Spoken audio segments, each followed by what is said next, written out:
Great. Okay. And there's Paul. Mhm. Okay. And we're recording, so. So I'll call this meeting of the Planning Commission to order. That's my gavel in case you couldn't hear. And I would like to briefly review our commission procedures for this evening. Basically, we'll go through the agenda item by item. And if there are public comments on a general thing that anyone wants to talk to the Planning Commission about, please do so during public comments at the beginning. If your question and comments address a particular petition, please wait till we get to that petition and we ask for public comments about that particular petition. And then we will move into the discussion items. But I think this evening, Carlos, were we going to do our discussion items first? And then Correct. For tonight's meeting, we have City Attorney Paul Martin in attendance to talk with the commission regarding the urban agriculture draft that's been discussed the past couple of weeks. I did email the petitioner, the applicant for Birdie Lane, along with 3 others. So I'm not sure if they got the information out. I know there's several people I recognize that are in attendance for Birdie Lane. I told them the earliest we would start would be 7:45 in regards to that application. So the commission is going to start with a discussion on urban agriculture with the city attorney. I don't know how long that will go, but that we would hold off if we conclude that no earlier than 7:45 we would start discussion on Birdie Lane. Okay, great. So Paul, we've been going over our urban agriculture, particularly chicken coops and beehives, and I think you've got a list of questions there that we've raised, and I'm sure there are others that have crossed our minds as we go forward. I'd like to keep this part of the discussion somewhat informal, so commission members, I don't feel the need to call on you individually. Hey, Carol, this is Mike. Should we start with the roll call like we typically do? Oh, thank you, Mike. Yes, Jody, could you please take roll? Bob Gajurgle. Absent. Carol Wagner. Present. Jody Rich here. Richard Brophy. Present. Brian Lewis. Absent. Michael Saunders. Here? And Tim Spiegelglass. Present. Thank you, Mike. Okay. Is everyone okay if we go ahead and move on to our first discussion item for the evening? Okay. And Paul, why don't you begin by talking to us about some of the questions that we've already raised?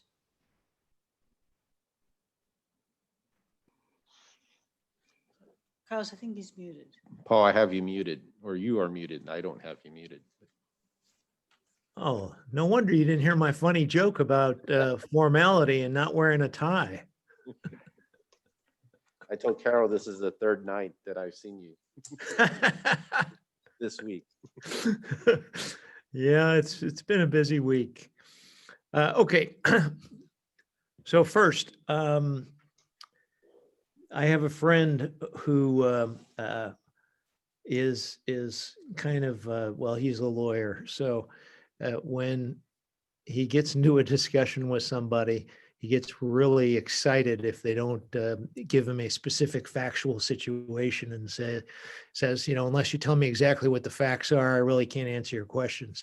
I'm not going to go that far, but I will say that the questions that you have are kind of broad, and I'm not certain that I can give some specific guidance, but we'll give it a shot. And please interrupt me as we go, because that's the only way we're going to winnow down to what your concerns are. Generally speaking, do you have authority to establish regulations that pertain to the harboring of certain animals? Absolutely. I don't have any problem with that. Okay. I do not know if you want to go any farther than that, but if that question is, do you have the legislative authority, or does the city have the legislative authority to enact the kind of ordinance that you're contemplating? The answer would be yes. Okay. If there is something more specific, then we'll have to talk about those specifics. Are there differences between harboring animals and the keeping of pets? Legal differences? I don't really think so. I mean, I think that, and I think that you stated brilliantly in the purpose and intent section of the draft ordinance. I mean, what you're trying to do is establish a balance between someone's right to have pets or animals and how that affects the neighbors. And, that's what you can regulate is, how do you ameliorate anticipated adverse effects? Now, that doesn't mean that you can go and make wild assumptions about what those adverse effects might be. I mean, your regulation has to be reasonably related to a legitimate goal, but that's a pretty low bar. And if it is reasonably related to whatever it is that you're trying to do, then you certainly have the ability to do that. So I digressed a little bit. Differences between harboring animals and pets. Now, the real issue is, when we regulate pets when you have a dangerous animal. Same thing about having chickens. I mean, theoretically, at least, it's the same thing. If you have chickens that run all over the neighborhood and cause a nuisance on other people's property or annoy other people or other people's dogs and cats, that's theoretically the same thing as regulating an owner that has a dangerous dog. So there really isn't any legal difference, in theory at least. There might well be a practical difference in application, but I think that would be the answer to that question. The next one is a little bit, I don't know what the question is, but let me talk a little bit about the different code sections. I noticed that the draft ordinance does not have any kind of a reference as to where it's going to go. I think it should go in chapter 210. And the other chapters, the offenses chapter, as far as peace disturbance goes, and the nuisance chapter, those are probably more generalized in terms of what you can and can't do with pets, with animals. And they would still apply. I mean, if someone has a chicken coop in their backyard and they're otherwise in conformity with the regulations, I'm going to say under chapter 210, but for whatever reason, because of the prevailing winds or whatever, it's an extremely noisy chicken coop, or it is putting off horrible odors that bother the neighbors, that's still a nuisance, and that can be treated as such. Peace disturbance, same way. And now I do know that in 210 right now, there is a regulation that says something to the effect, if you've got an animal that's howling for 30 minutes straight or something like that, then that constitutes a nuisance or is a violation of the chapter. Frankly, I don't remember exactly what it is. To the extent that there is some kind of discrepancy or a possible discrepancy, and I'm not saying that there is, but to the extent that if there is, then yes, do we need to massage either chapter 210 or chapter 215? Yeah, I think that would be appropriate. But they can live in harmony, and I don't think you touch the nuisance section, but I would have to take a look at that to really make a final determination on that particular issue. I think the focus should be on the animals aspect. And as I said before, I really do think that, you know, that the place for that in the code is chapter 210. I think we want to avoid making this about regulations of specific places for the coops or the beehives. And I would let that go and try to keep the regulation to the animals and the effect of the animals. This gets into another point, and I'm sorry, I'm just kind of rambling. I don't know if you guys are, don't feel that you have to listen to me if you have, as I say, if you have questions or if I'm off base here. But this gets into, yes, ma'am. So what is, I'm not that familiar with the code. What is 210 addressing? Chapter 210 is the chapter on animals generally. Okay. Hey, Paul, this is Mike Saunders. When you talk about locations, can you expand on that a little bit? Because Well, I think there is some discussions about limiting where these chicken coops or beehives could be, but could you expand on your thinking on locations a bit? Well, this kind of folds into, yes, and I was just about to get into that a little bit. And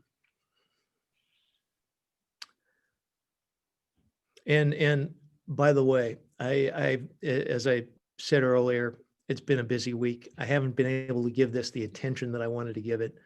So please don't hold me to this 100%, but this is what I think. This is my feeling, I should say. I feel that the ordinance that you've drafted, I think is really good, but I think it puts too much of a burden on PCDC and on staff. I mean, I would not be terribly concerned with location of these pens or these hives. Generally speaking, yeah, I think that they're, you know, some kind of location is appropriate. But, you know,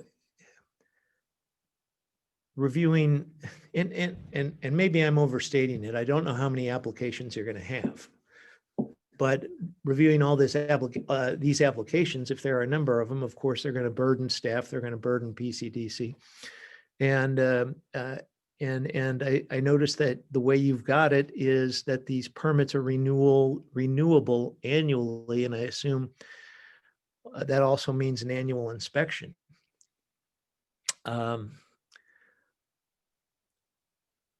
In my limited experience in other cities, in one other city, they have more general code provisions. I think the permitting is a great idea, by the way, don't get me wrong, but rather than bird dogging everything, they have these more general regulations. And to my knowledge, they've worked. I mean, people generally will follow what the law is. So I don't know that you have a need of looking at it every year. And in terms of location, I mean, things like the chicken coops, they seem to me to be, and I don't know this, but can you move them? Can you pick them up and put them someplace else if a particular spot isn't working? And the only reason why I bring that up is if you can, and it depends on the size of the lot too, I suppose, and what the setbacks are. But, you know, I would think that, you know, having staff and the commission pass on exactly where the coops are going to be located is just burdensome, and I don't really know if it's necessary. So I want to. I'm sorry to interrupt really quickly. Richard Brophy here. Is there a legal reason why we should be concerned about placing restrictions in this document? In other words, if we're putting this in section 210, which relates to animals, do we need to legally be focused just on the animal side of it and not on the physical location of the coop per se? Or is that not the case and your comments are just more general in nature? The legal reason is that if you put it in the zoning code, then you have to go make a recommendation to the council, and the council has to adopt it. And then if you want to revise it at a later time, if it's adopted as a zoning ordinance, even with regulations that might not necessarily relate specifically to the use of land, you're kind of stuck.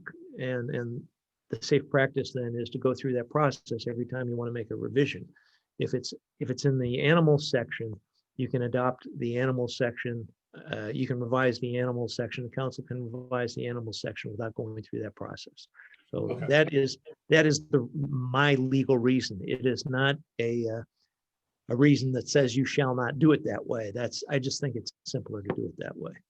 So if I understand you correctly, by putting language in section 210 that relates to the location of these coops, for example, we are then signing up for additional processes when it comes to approval and amendment that we wouldn't have to go through if we extracted those certain requirements for physical location. Is that right? Yeah, you either take the location out or you tie the location issue to, you put it someplace in the zoning code. Right. And of course, we already have the accessory structure section in the code that specifically deals with animal shelters. Maybe it goes there. Maybe that's Right. enough. Yeah. That was my reaction to all of this, is that we just partition it out and deal with it separately in a different area. Anyway, thanks for the clarification. Okay.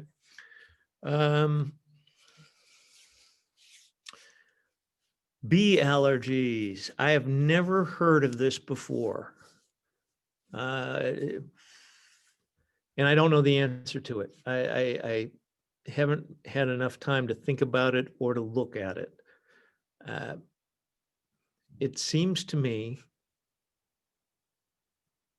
from what little I know about bees, if they have a water source within 20 feet, and I don't recall seeing the water source requirement in what you've got, but maybe it's in there and I just missed it.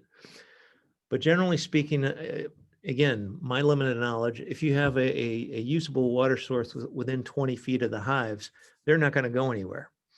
So if they're not going to go anywhere, asking neighbors or letting neighbors know, hey, I'm going to put in beehives. Do you have any objection? Or having the city be responsible for undertaking that process. Again, it's another burden on staff, and is it really necessary? Now, if somebody has a bee allergy and they get stung, how are you going to establish whose bee it is? I just don't. I suppose it's possible that you can say, yeah, there was a swarm of them that left the hive and they were coming like a cloud over the property line, and one of them landed on me and stung me or my kid or whatever it is. I guess that's possible. That's a possible consequence or occurrence, but it doesn't seem very likely. So without taking a harder look at it and trying to do some kind of some research on it, that's about the limit of my thoughts on getting people to weigh in on whether or not a neighbor can have a beehive. Hey, Paul, this is Richard again. I'll admit that I was one of the people that was, I think, interested in having this restriction. And I guess my thinking on it wasn't focused on establishing liability, because of course bees come from everywhere, but rather just trying to minimize risk, for the community. So if you have an extreme bee allergy that can be fatal, would we prefer for that person to have a neighbor with a beehive or not? And I think the answer is probably not, just as a general, as a general matter. And so I guess I would be interested, I don't mean to speak for the group, but I would be interested in understanding whether we have the legal right to do this, Setting aside, the staff burden and things like that, it'd be interesting to understand whether we have the legal right to place this restriction on the free use of beehives or not. Mhm. And then we can at least make an educated decision about it. Yep, I agree with you. And I am happy to take a look at that. And I'm sorry that I don't have a better answer for you tonight. That's okay. It's all right. And I don't mean to speak for the group. If people feel differently, let me know. I'm just making a note here. So Paul, just so you know, people can have extremely severe bee allergies Mhm. that threaten their lives. And Yeah. I have family members who do. I mean, it's not uncommon. Is also the other piece that baffles me is what you do if somebody, develops a bee allergy but didn't have one before. I mean, that Mhm. the circumstances change. I assume Certainly, that can happen too, huh? right. And could that make a difference? And to me, that's a question that we should have some idea about before we jump in. Yep. No, I will check it out. I'll see what I can find. Carlos is still here, right? Yes. Carlos, have you, and I know you've looked at other cities and other regulations, have you run across anything like that and anything that you've seen?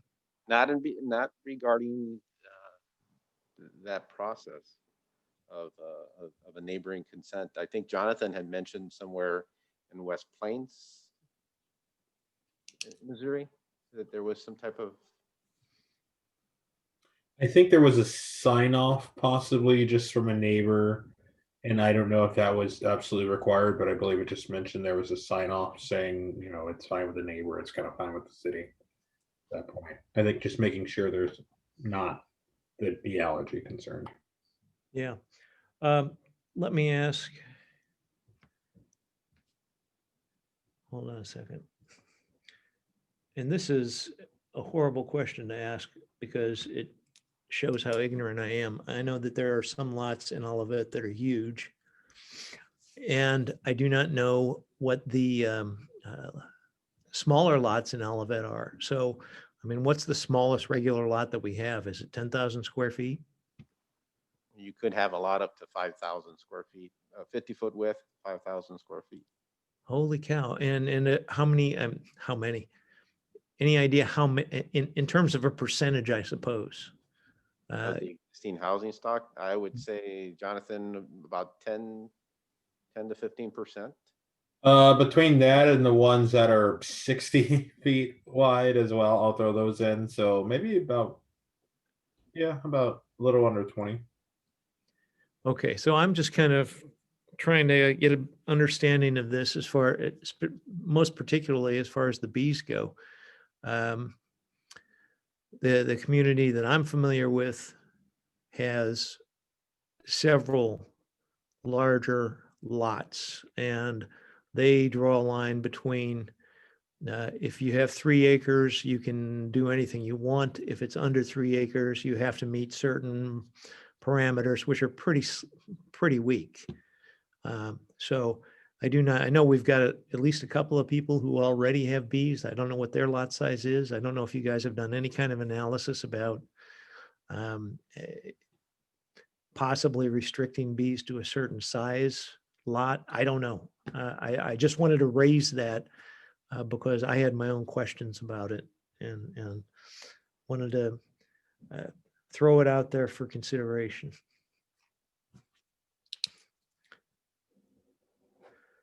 I have another basic question. When you have chickens or hens, this is high school birds and bees stuff, and I apologize, I just don't know. Hens can lay eggs.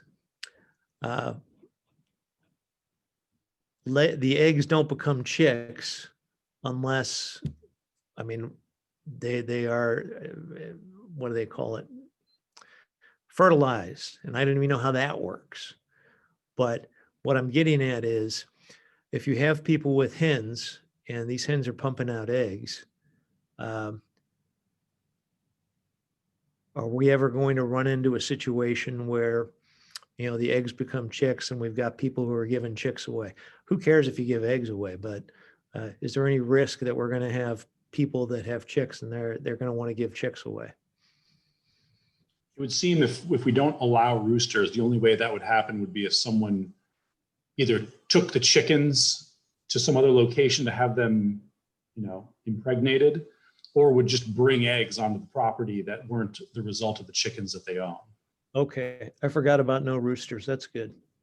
Or purchased a chicken and didn't realize they were pregnant at the time. Yeah. Yeah. Seems like an unlikely scenario. Okay. But part of the permitting process too, and again, we looked at an annual inspection process because it takes at a minimum 6 months if you brought in chicks to find what the gender is. And that, you know, that during an annual inspection process, one of the questions would be, or one of the items that would be inspected would be, do you have roosters? And if you do, that there would be a reasonable time that you would have to relocate that rooster out of the community.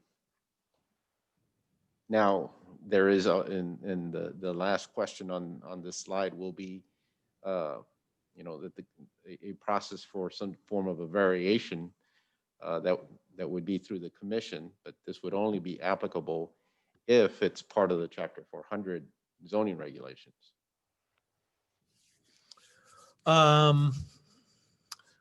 Well, in terms of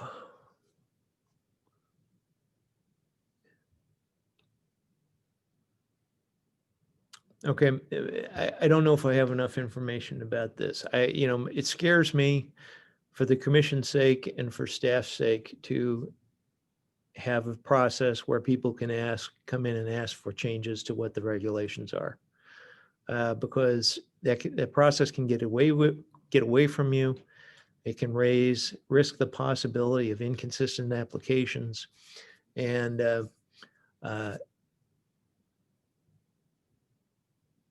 it can you know, because of the possibility of inconsistent applications or the perception of inconsistent applications, it can cause both political and to a very limited extent, I suppose, the risk for legal ramifications isn't terribly great, I wouldn't think, but it's there. I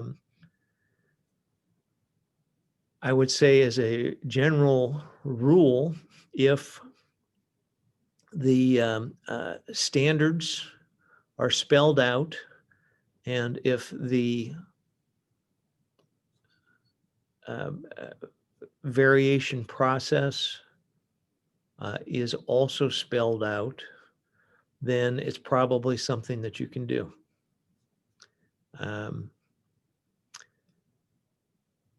Now, if we're only talking about variations from things like physical locations, we look at the zoning code for that, and it seems to me that would fall under the zoning code. If someone's got an animal shelter that's been approved under 1492, 1592, whatever that number is.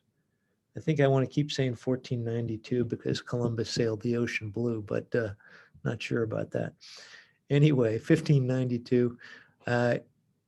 If a coop has been approved in accordance with that, and someone wants a bigger coop, I think that there is a way in the code already to ask for something like that. But if someone wants to come in and say, oh, you're letting me have 6 chickens, but I want 8, or, you know, I've got 6 chickens, but I really need a rooster to keep them all happy. I don't know, whatever the variation request might be. It just seems to me that I think you can probably do it, but I don't know if it's a good idea.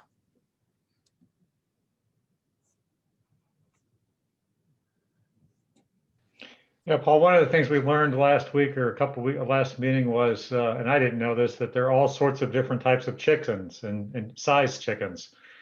And I guess we were posed with the question of, you know, could I have more chickens if they're smaller?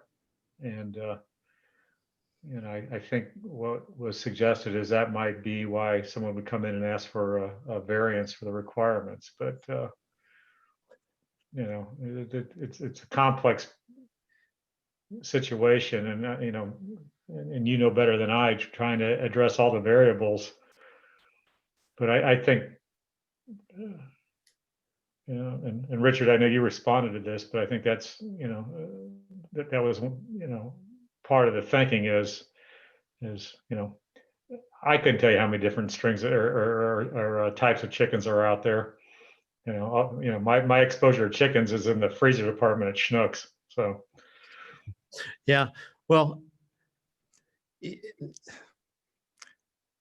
now that you've said that, that even makes me think even more that taking a hard line on a number is probably a good idea.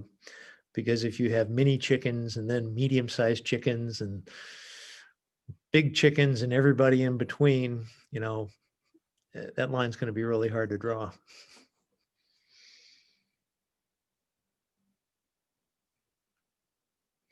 I'm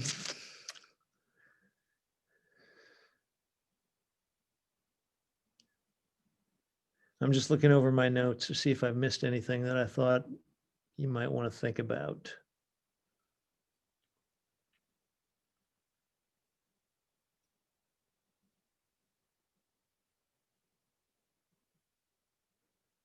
No, I guess that's about it. Oh, one thing, just as a note, as far as revoking a permit, I think it's important that you include that you get this permit. Well, I won't put it that way, but if there is a complaint and the city needs to get on a property to check out a complaint, that the city's allowed to do that. And if someone denies access, I mean, say you get a complaint and about somebody's chicken coop or somebody's beehive, and you go right over to the property, knock on the door, say, Mr. Smith, I need to check your chicken coop. There's been a complaint. And Mr. Smith says, no, it's my property and I don't want to let you back there. That by itself should be reason for revoking the permit, and that should be clear in the rules somewhere. Because that is definitely something that is a matter of permission on behalf of the city. And if you don't want to allow the city to do its job, then I think you can go ahead and revoke the permit without having to worry about constitutional issues. And it's something that you should. We can figure out how to word it, but that is one thing that I thought would be a good thing to have here. So, Paul, I have a quick question, I think. When the city regulates dogs, I assume there's a regulation. We say we can only have 4 dogs, but we don't distinguish between large and small. Is that correct? No, there's not any distinction. Okay. So just all dogs. Okay. So I was just I just wanted to make sure that we weren't creating something that didn't have precedent somewhere. But if we're saying all dogs are the same, then we could say all chickens are the same. Oh, yeah, I don't think there's any problem with that whatsoever. Okay.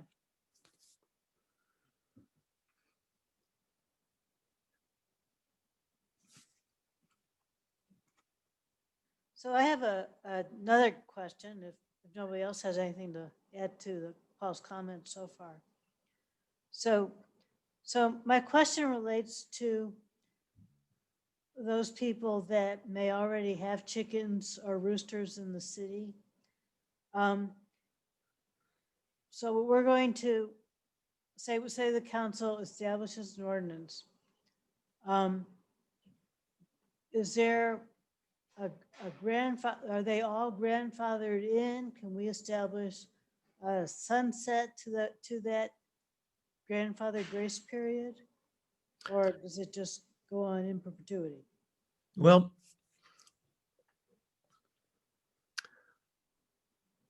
that would be a good reason to have an annual permit renewal so that you can check on things like that. But I would say that I don't think you're entitled to have a rooster in the city. I mean, there's obvious problems with that. And I think it's very rational and reasonable to pass an ordinance that say we're not going to have any roosters. Now, from that premise, do you have some kind of vested right in keeping a rooster because you had one before the ordinance passed? You know, people are going to make that argument. They're going to use that word grandfather because it's a word that a lot of people know, and not a whole lot of people know exactly what it means. But no, I don't think you've got a vested right to keep a rooster. And if you say roosters are going to be outlawed as of January 1, 2021, and you have to get rid of your rooster by then, by the time the law goes into effect, I think you can do that. If you want to give them 6 months or a year or any kind of a sunset clause that you want, I think you can do that too. Okay.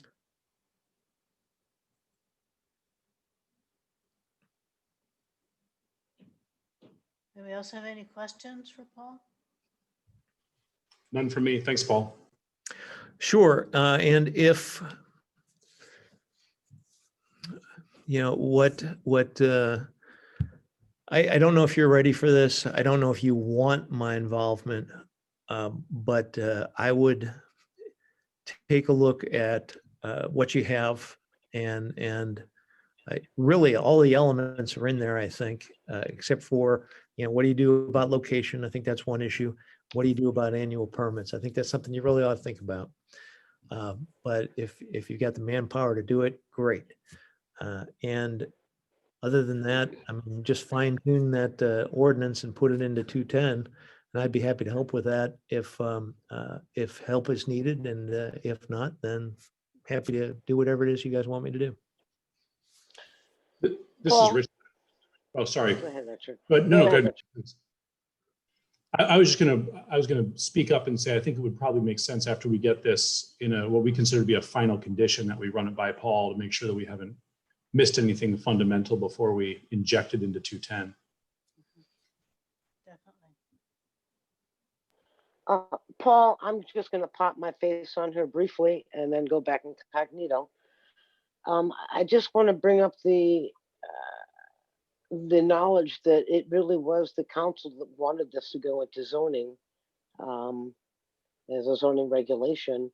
And I'll speak on behalf of myself personally, because these things end up with the police department and they shouldn't. And for me, this is another way that the city was showing where things really need to be at with regard to the ability to deal with enforcement. And the professionals of the city and the council did get together, and ultimately the decision of council was that this should be going in the zoning code.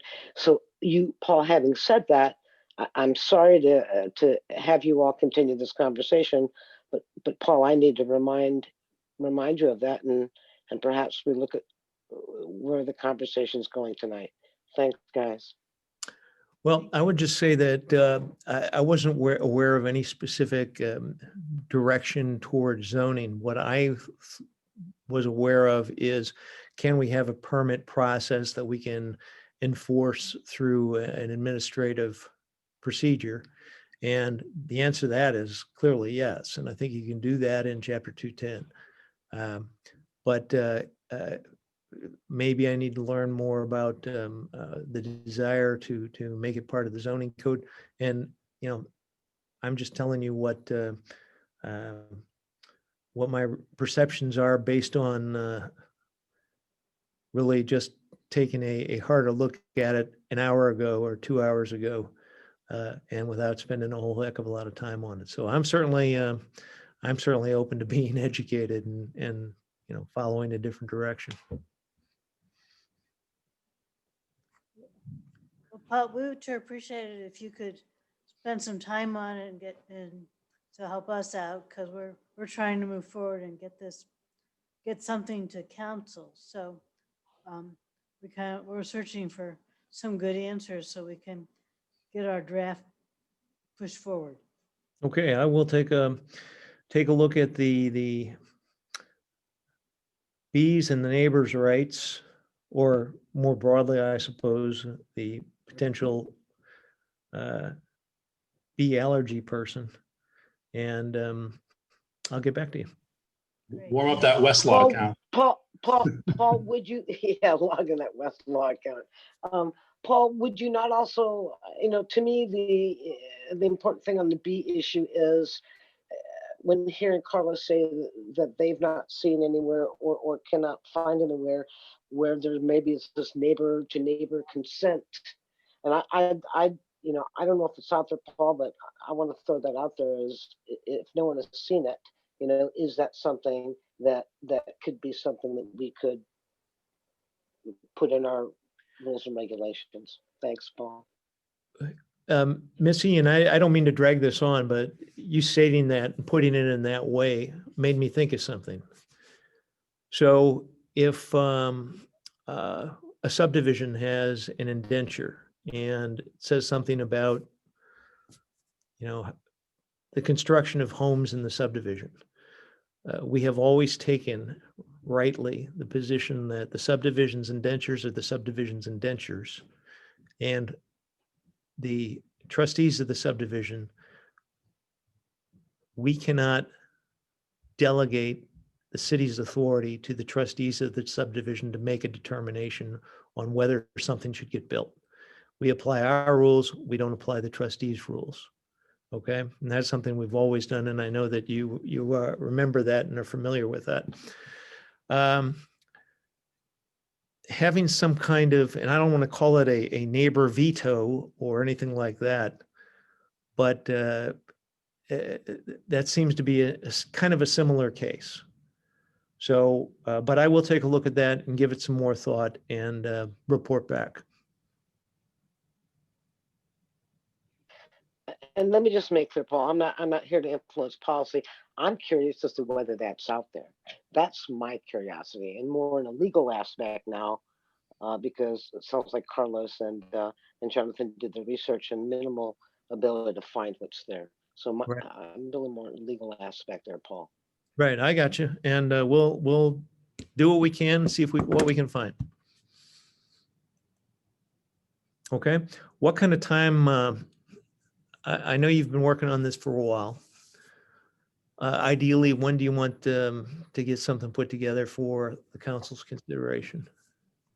Mostly October, but okay, Carlos, go ahead. Council wanted it in October, seeing it as impossible, But it became a little bit more complex. And right now, my staff is doing an inventory of all properties with coops and those that harbor bees, and also some of the landscape and horticulture issues that are the second component of this ordinance, with the intent of sending out notices to give them an opportunity to have some type of a public hearing before the commission as we consider, continue that draft. So that will take us into January with the hope of getting something to the council, by that first of the month. Then the council, of course, once it considers, will also have their own public hearing. But we thought, trying to identify the properties, provide them information, because some may be impacted negatively by some of these conditions, and giving them an opportunity to express their comments to the commission before the final recommendation would be warranted. Okay, well, I've got something that I need to get filed next week. I think next week. It's coming up. It's the 14th, whatever day that is, or whenever that is. So I'm going to be pretty busy until then, but I'll be able to get on this before the end of the month. When's the next meeting? I believe it's the 17th and then January 7th. I will try to get to you by the 17th with more information. Okay. All right. Thanks, sir. All right. Thank you very much, folks. Thank you. I will leave you, and I tell you, you and the city council, you guys all work too hard. Your commitment's pretty amazing, and thank you very much. I'll talk to you later. Thanks, Paul. Bye. Thanks, Paul. Okay. So are we ready to move on to our petition? That's your call, Chair. Okay, so I'd like to go back on the agenda to old business. And the first item is Birdie Lane preliminary subdivision plat for 9411 Old Bonham Road and 9415 Old Bonham Road. The petition type is subdivision. It's, the description is a proposed 8-lot, single-family residential subdivision. Petitioner is Harry Freeman of Freeman Homes LLC. The property owners are Stephen and Diana Estep. And Carlos, do you want to take it from here? Sure, Chairman.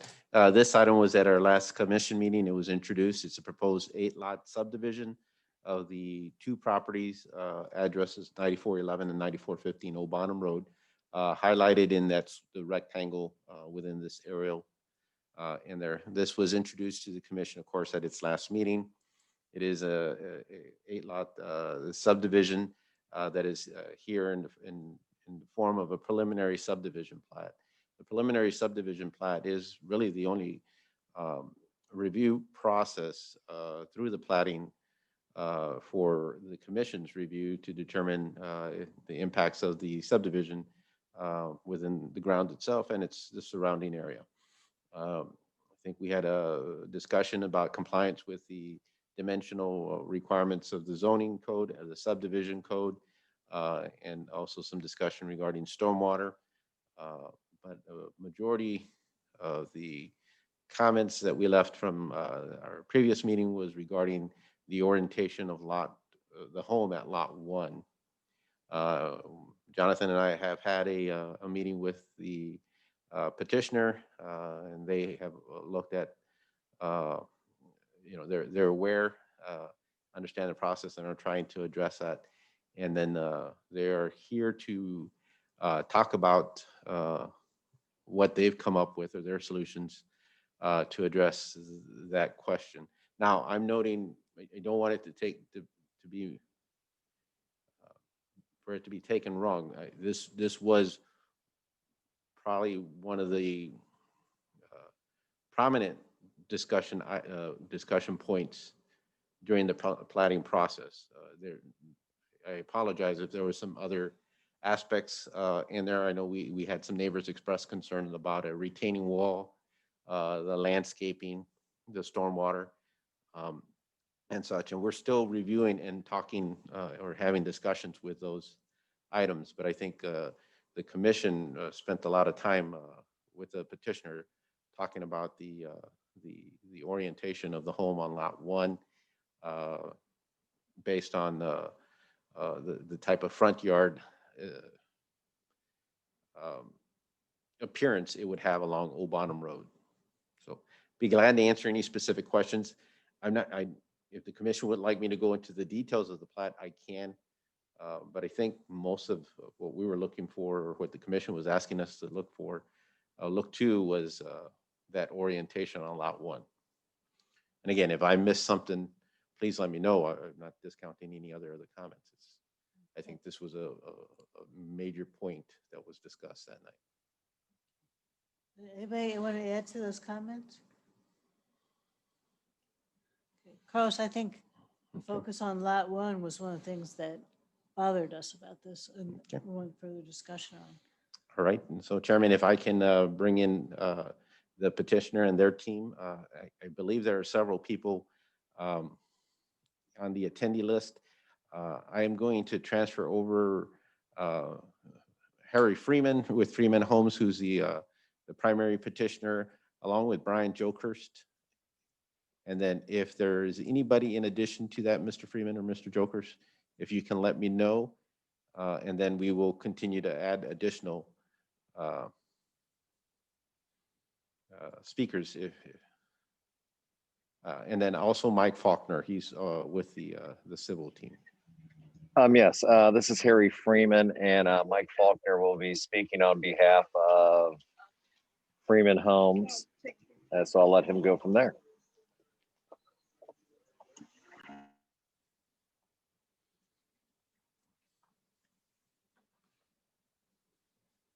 And Bear with me 1 second Sure. here. Just want to make sure. Okay, Mr. Freeman's there, Mr. Jokers. Okay, Mr. Faulkner, I transferred you over, but you're still muted and visually out.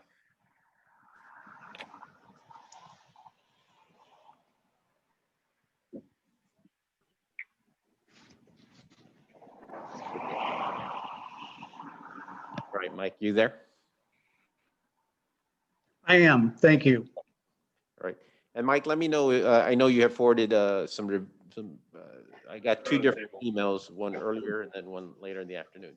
If you want something displayed on the screen, or if you would like to display something on from your screen.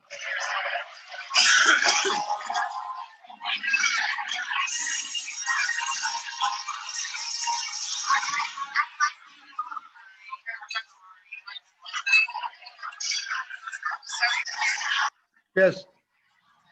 Thank you, Carlos. Ooh, somebody's got something on. Thank you, Carlos. What we did is we took an extensive look at Lot 1 based on the conversations that we had.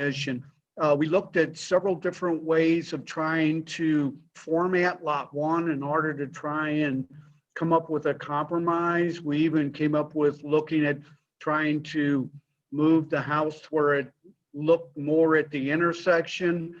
But after putting that together and reanalyzing what the impact was going to be to that lot,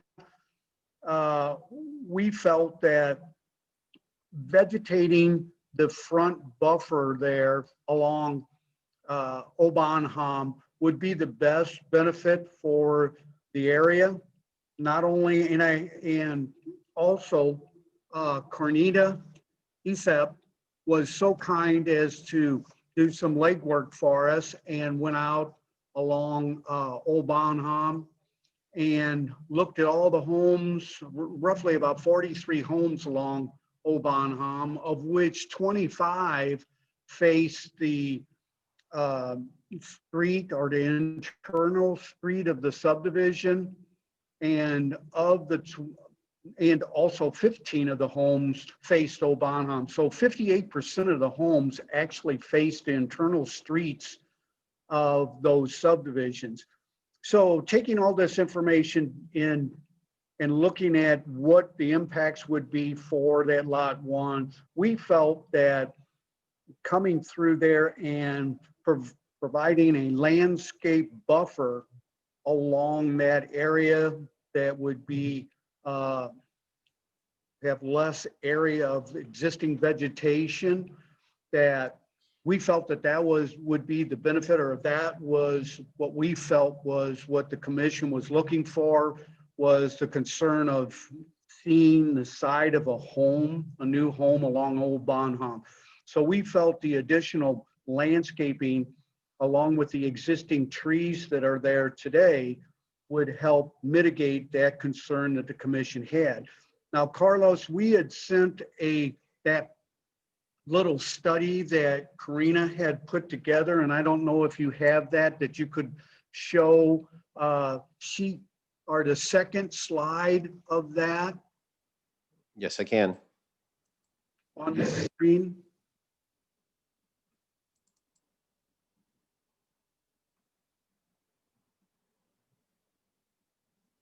That would be the second. It'd be the next one, All right. if you could, please. That one. Thank you very much.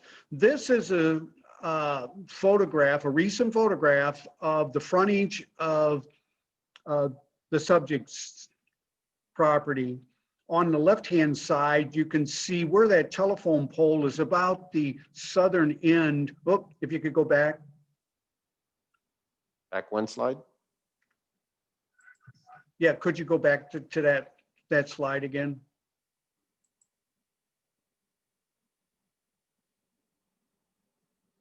It was the second one. The table one or the picture? That one. That one there, thank you. And what this, look, it bounced back. If you can go back to it again, the second slide, Yes. that one. Okay.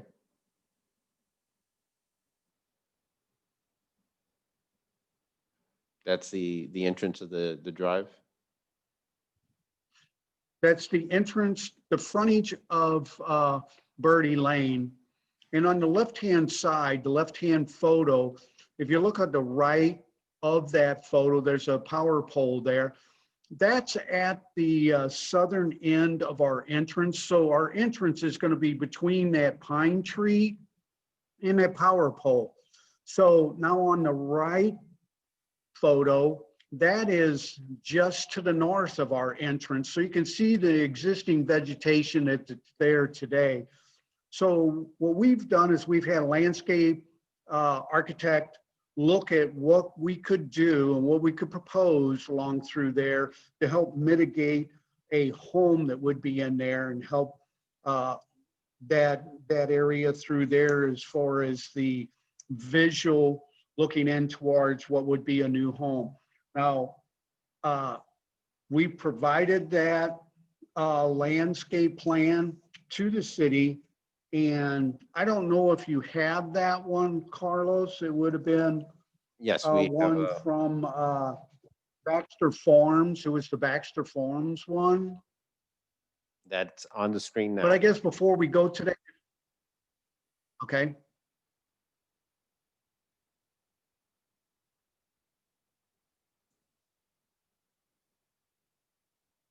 That one there. Thank you so much. So you can see in red, those are the new plantings that our landscape architect from Baxter Farms and Nurseries had put together to help mitigate the side of that home. So as to break up that visual, which we've understood was the main concern that the commission was expressing, that they did not want to be able to look at the side of a home. So we feel that with the added vegetation there should take care of hopefully that concern that the commission has as far as the visual effect of looking at the side of that home. Hey, Carlos, this is Richard. If I may, you sent an email around that had some plans in it that also showed an alternative in which the house is rotated slightly. Is that a proposal now, or has that been withdrawn? Let the petitioners speak to that, because we got much of that information today, and to try to facilitate the process, I'll let them talk about that before I answer that question. What we did is when we put this together, we were looking at what if we moved and put the house more towards the corner. And I think that really displayed exactly the hardship that was being placed on that home. Even with turning the house and facing it to the corner, you can see the dimension that I have in the rear of it.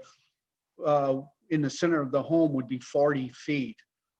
If you turn the home completely towards Old Bonham, it actually gets a little less than that.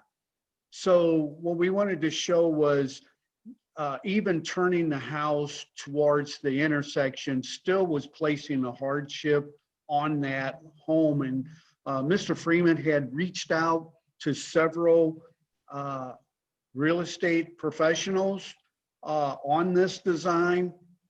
And based on the comments that he received from those, he feels that this would also be, this option of maybe facing the house towards the intersection would really be a hardship on the sale of that lot.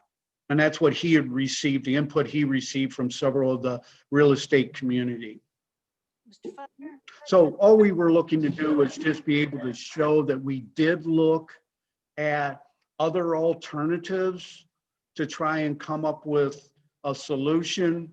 Unfortunately, we don't feel that anything other than facing a house to the inner street is workable as far as the developer is concerned. Mr. Faulkner, I really am not sure quite what you mean by hardship to the home. We use that term in a legal sense. It has a very precise definition. Clearly, you're using it differently here, and I'm just not sure just what you mean.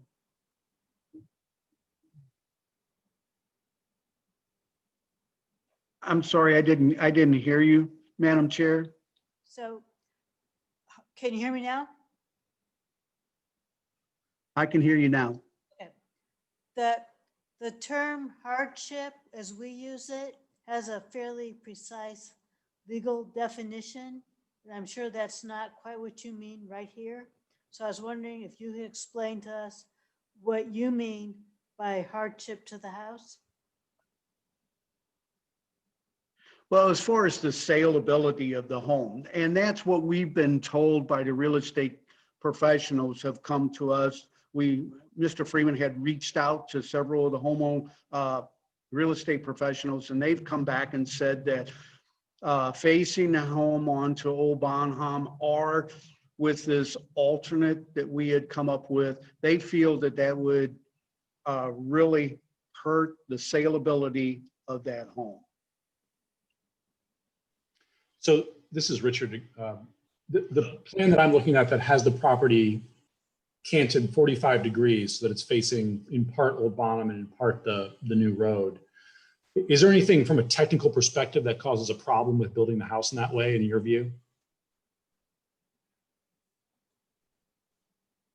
Other than the fact, now I can't speak as far as the home, I can, refer that to Mr. Freeman, but as far as, yes, it would put the home very close. We'd have to have that house set up considerably to make sure that we get proper drainage to the north in order for the drainage to reach over to the detention basin that we have. I guess my question's a bit different. I mean, those issues can be resolved with, swales and piping and things like that. Is there a reason that this home, it looks to me like it fits within the setbacks, that it meets the overall permeable surface area requirements? It looks, you don't have a driveway that's headed onto Old Bonham, so it looks like it satisfies all the technical requirements as it's currently sitting. Is that right? That is correct. So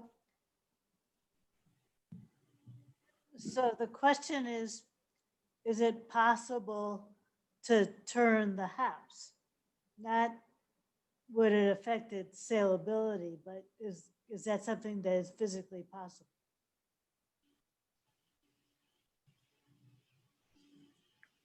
Seems like the answer is Placing the house at what? I'm sorry,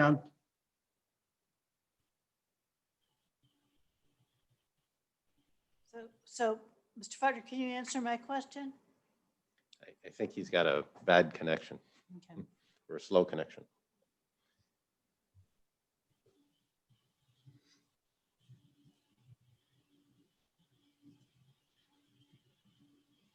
Carlos, what was the question? I didn't hear it. So, you want to? No, So, Mr. Faulkner, the question was,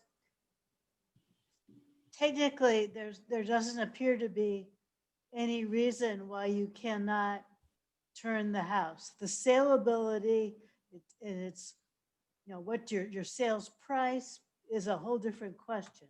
That's a different issue. Question, but physically it is possible. Physically, it is possible. The rear setback, because the way the house is situated, the rear of the home would really be actually behind the home, and that's a 30-foot setback, and we've got 40 foot to the home. So that would greatly hinder anything other than the size that we have displayed on here as far as the home. Any add-ons or anything would be, you'd have 10 foot. And what would turning the house do? If it was facing the corners? By turning the house, I would have 75 to 80 foot behind the house for a rear yard in lieu of 40 feet.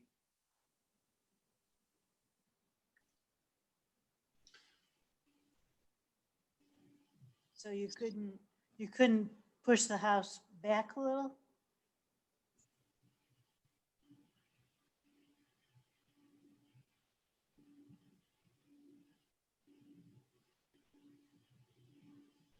Yeah, potentially you could.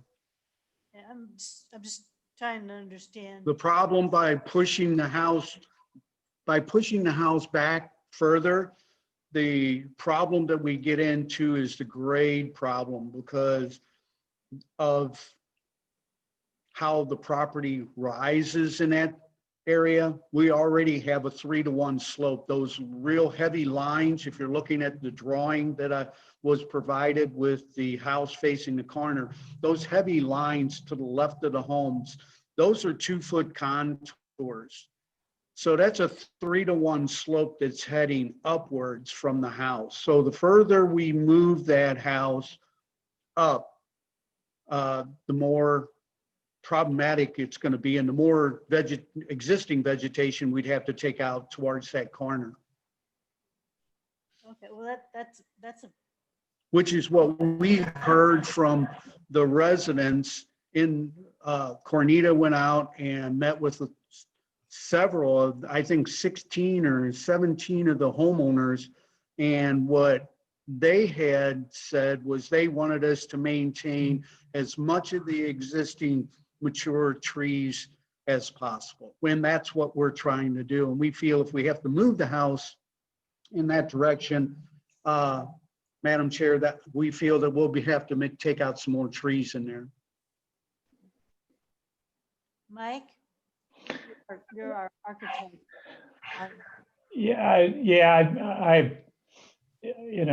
I find the argument a little bit thin, quite honestly. But let me ask this question. This is based on a footprint of a proposed house. They're all the same houses. Is the developer thinking about building the same house on all 8 of these lots? I'm just curious in that regard. No, one of the things, the footprint was added in an effort to get a better understanding on how the improvements would impact each individual lot. And I think we even went to the extent of adding some accessory structures in some of these footprints to make sure that the lots that are created have, would not come back with conditions that would limit any viable use for owner 10 years down the road or so. We really tried to refine, how these footprints would be. I don't believe that these are the final footprints, but they're going to be pretty close, and they help us get a better understanding on how the grades and the lots would kind of work and what type of space would be made available through those backs in there. So again, when in the third or fourth step of this process, each individual home will be coming in for a community design review. I don't anticipate that they're going to be reflective of this exact footprint. There's going to be some deviation, but I think we're trying to get it as close as we can so we can make a better assessment of how this impacts, what are the impacts as a whole, as opposed to the others. And we're fortunate here that it's all being done by one developer, where, in traditional subdivisions, especially way out west, there could be 10 lots up for sale and 10 different developers. and none of these footprints would mean much. In this case, we know they're going to be held onto by the same developers. So we're trying to refine it as best we can, and that becomes a double-edged sword. I think it's worthy of this type of discussion, by having all that information. Hey, Carlos, Richard here. My understanding from the last time we met was that the purpose of this initial application was just the platting. So not even looking at footprints of houses, but just the way in which the property is going to be subdivided. Is that correct? That's where we are currently? Correct. So- And the preliminary plat process is the only opportunity for the commission really to evaluate the subdivision as a whole and its impacts both within the properties and out of that. After Right. the process, if the commission acts on this, after that, there is no control. The rest is just legal documentation that gets set. So this is your only opportunity in terms of reviewing the subdivision as a whole. Right. And I guess the reason I bring this up is the last time we met, we indicated to the builder that we, the commission, wanted to see something other than a house facing the new road. And just to be aware of that for purposes of developing the plat in a way that they saw fit to develop it. So I don't know that perhaps today's the right day to argue about which way houses are going to be rotated, other than to give the guidance that we've already given, that we're going to expect to see when it comes time to approve the house that goes on that first plot, we're going to expect to see a house that addresses our concerns, and they just need to make sure the platting is done appropriately. It looks to me from the plan that you circulated like it is possible to provide a reasonably sized house on that first property in a manner that satisfies us. So maybe there's nothing to talk about at this point. And we save for another day the discussion of what that house, how that house is actually formatted. Well, if I can respond, because I do concur, but to me, it would be like pushing some of this. I think this is an important discussion. And I don't disagree. I guess my point is the builder is deciding to proceed at their own risk. In other words, I mean, we made our intentions clear about what we want to see. And if they decide this is the plan they want to go with, understanding that we want to see a house that's rotated, that's their business, not ours. Correct. And some of this, I guess, going to always stepping back and trying to get a better understanding of the conversation. And as these things always have moving parts.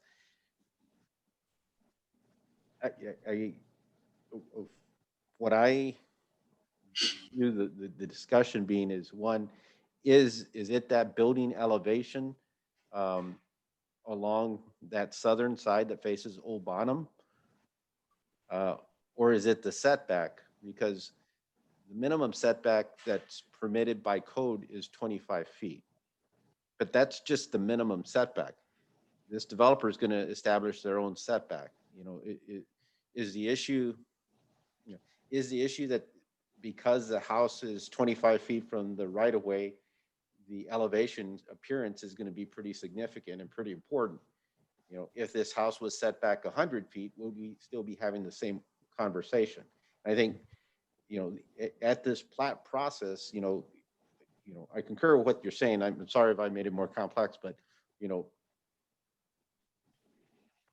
does the commission feel comfortable enough that with this 25-foot setback and modification, that the developer can impose here a building that can address its proximity to the street and its appearance as a front? And I'm sorry that doesn't make sense. But I'm trying to articulate it as we're trying to understand too what is that underlying issue? Is it we don't want a side elevation facing Old Bonham, or we don't want an elevation 25 feet from Old Bonham, or is it a combination of both? This is Mike. It's the first. Personally, I think we would be doing a disservice to this community if we had a side elevation facing Old Bonham. Old Bonham is a primary street to this community. And I would argue, and I did argue the last time I was on the board, that we should face as many, have primary front elevations You could have two front elevations, which some houses do. Some have wraparound. There's a house with a very nice wraparound porch that faces two streets. I fully appreciate the survey that was done. The fact that it was maybe not done as best as it possibly could more than half the time does not justify continuing to do it, at least the way I would envision Old Bottom should be. But to your point, Carlos, and you're 100% right. Yeah, well, it's the first option. We should have a primary elevation facing Old Bottom. And that's really all I was trying to get to. And I think Richard's 100% right. If the developer decides to go with this lot, and there's a custom house designed for this lot, as long as whatever they bring to us at that time satisfies our desire to see something, if that's the way the board decides to go with a primary elevation facing Old Bottom, that would work for me. And we have enough unique lots in this community that I don't think it would be that difficult to find an architect to come up with a house design that would work and meet those parameters. And that's why I was asking about this footprint. If it's the same footprint, I could see why it might be a little bit difficult. But if all these houses are going to be, designed for, specific buyers, a corner lot comes with its own requirement. It's unique requirements. We had this about 3 weeks ago or 3 meetings ago where we, pushed to have the elevations enhanced on a lot less prominent corner lot. So. Some parts of the process in the preliminary plat, what you want to make sure is that somewhere in the plat that there's either a notation on the preliminary plat that may find its way into the final legal document, or so that notes the expectation, the commission's expectation for lot one. The concern would be, what if lot one comes in 10 years from now and it's a whole different group, and does that do a disservice of what the goal or the intent was? And it's through the preliminary plat process. Again, this is more refined detail than what's normally requested, but we're not a suburban community that you would find way out west. We have denser lots and smaller lots, and that's why we're looking at the extent of the footprint as it's shown. But I want to make sure that it doesn't get lost or misinterpreted. The commission's goal doesn't get lost or misinterpreted down the future if this lot is one of the last ones that gets built or so. And I think Carlos, sorry, pardon me. Go ahead. I think, Carlos, my view on that is I agree with what you're saying. However, if the builder chooses to cut the property up this way, I personally don't have any strong objection to it, the way that it's being cut up. The builder just needs to understand that we're going to be very particular about that house that goes on the first lot. And whether that's now or in 10 years, I think there are plenty of opportunities to make a really nice home there. There's plenty of space for it. It's just a matter of finding the right way to do it. And we'll address that issue when it comes up. I think what Mike said is exactly right. There's plenty of opportunity to come up with a cool design that addresses the corner lot issue in a way that's satisfactory to us and allows the builder to get a nice home built.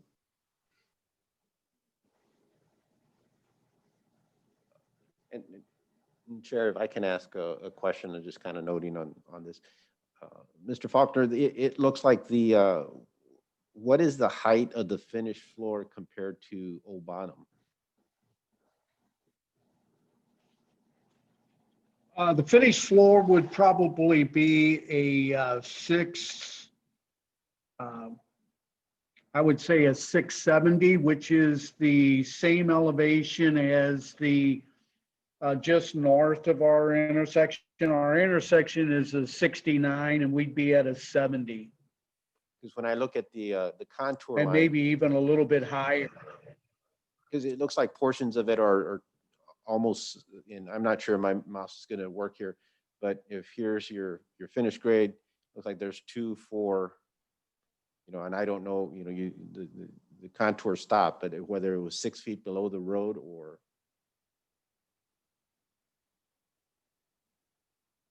Is this home kind of set below the center line of Old Bonham Road? I guess that's what I'm asking. Yes, it will. At its western end, it will set quite a ways below. But again, this is just based on this footprint and this layout. You know, as you know, when someone comes in and wants to purchase this and work with the developer and his design team to come up with a design for this, you know, there would be ways of addressing that. The other comment I'll make just for the developer's benefit, and I appreciate you trying to work with us to figure this out. One of the things that I bristle at is when plants are used to address these issues, because we have no way to keep those plants there.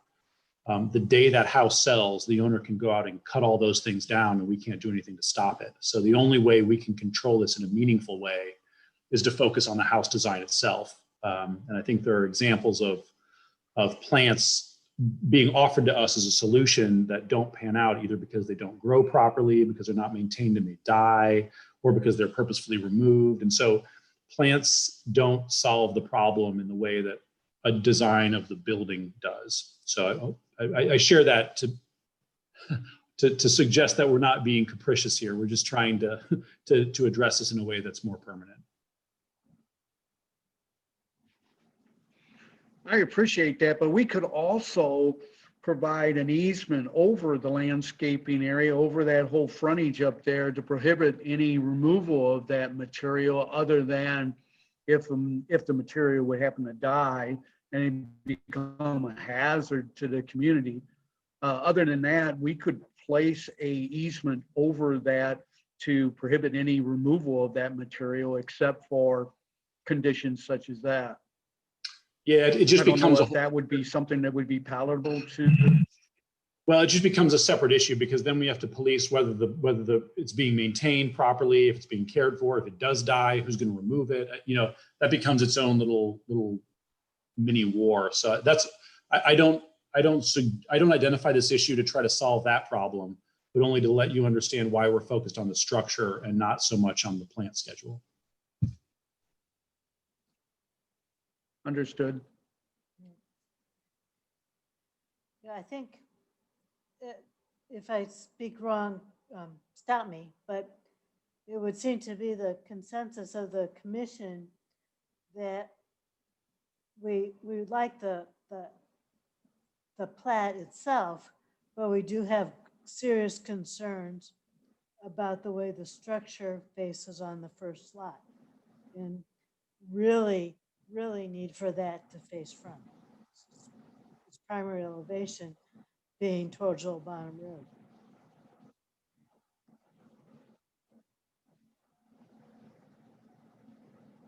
Did I summarize that correctly? Yes, from my perspective. This is Saunders. Yes, from mine also. This is Tim Spielglass. I completely agree with everybody on the commission.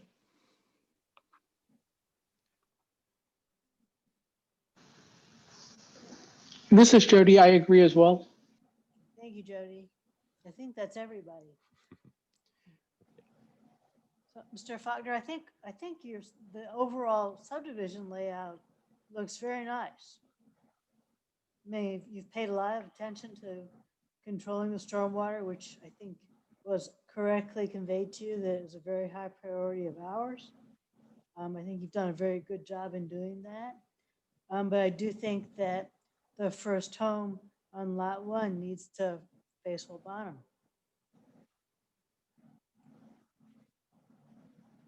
And Carlos, if there is a way to convey that on the plat, that would be excellent.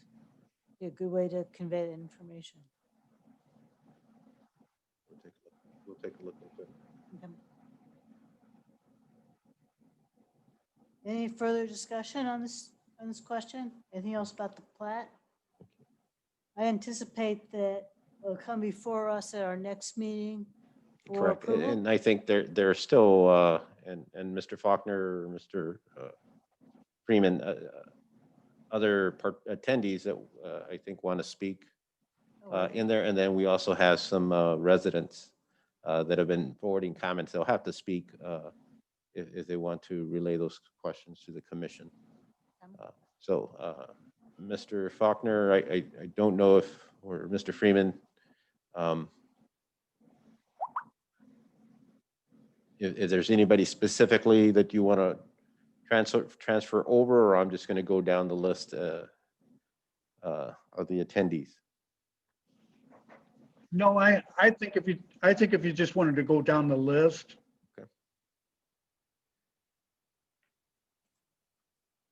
Okay, I'm going to bring, I believe it's Christine Estip.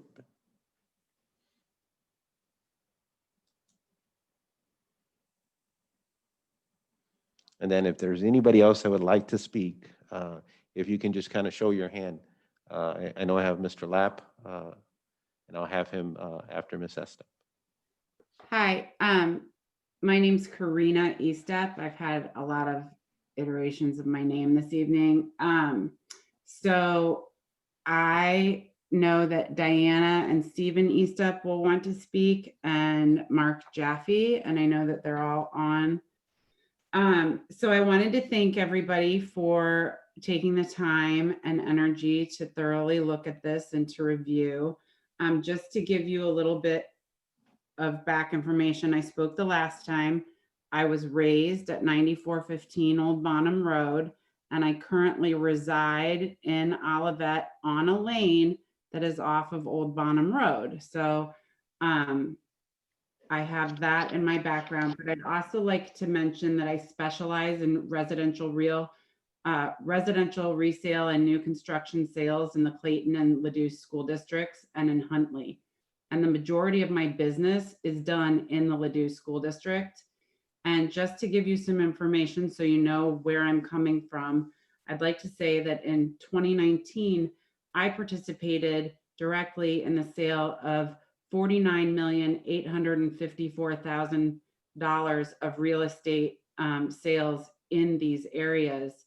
Of those transactions, about 3.2 million involved new construction, and 16 million and some change, almost 16.5 million involved building lots. In 2019, 32.266 of my sales were in the Ladue school district. And last year, the sale prices of my transactions ranged from $170,000 to $4,050,000, and everything in between, with an average sale price of $1.466 million. In 2019, I participated in the sale of approximately $5 million of real estate, specifically in Olivet. To date, in 2020, I'm a participant in approximately $7.12 million worth of sales throughout Olivet. I'm not trying to bore you with my an analysis of my market share. I am trying to emphasize that not only do I currently own and reside in a home on a lane off of Old Bonham, located 0.3 miles from what will be Birdie Lane, I have literally made a career out of selling homes in this district. I can speak with some authority to the marketability of the homes in our neighborhoods and to the characteristics that buyers are seeking when they purchase a home in the $1.25 million plus category. My hope is that you take the following items into consideration. So homes that sit on a main thoroughfare are far less desirable and therefore less valuable, which is an issue. 99% of buyers would prefer a home on a lane or in a neighborhood. It's just the way it is all the time. Buyers at this price point expect superior materials. They expect a usable rear yard. They expect some privacy, and they expect landscaping. They want their homes to be situated among homes of a similar fit and finish. And if the home on lot 1 faces Old Bonham or is placed on the lot in a non-standard fashion, you will be devaluing the land the sellers own, and they own the complete bundle of rights to use within the law. And all of these plans that we have been working on for a year, all of the plans have been made specifically and designed specifically with the most restrictive county and city building codes in mind. And we did this all and didn't require a single variance.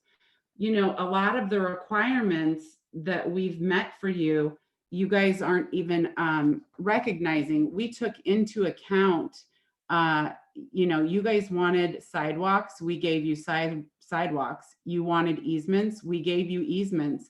You wanted the easement for the walking path, we gave you the walking path. I think that you're not realizing all of the requirements that we've met for the city have a true economic cost. And you're wanting to put another economic cost on the development of this property that my family has owned since I was in the 4th grade, and I'm now well past elementary school. And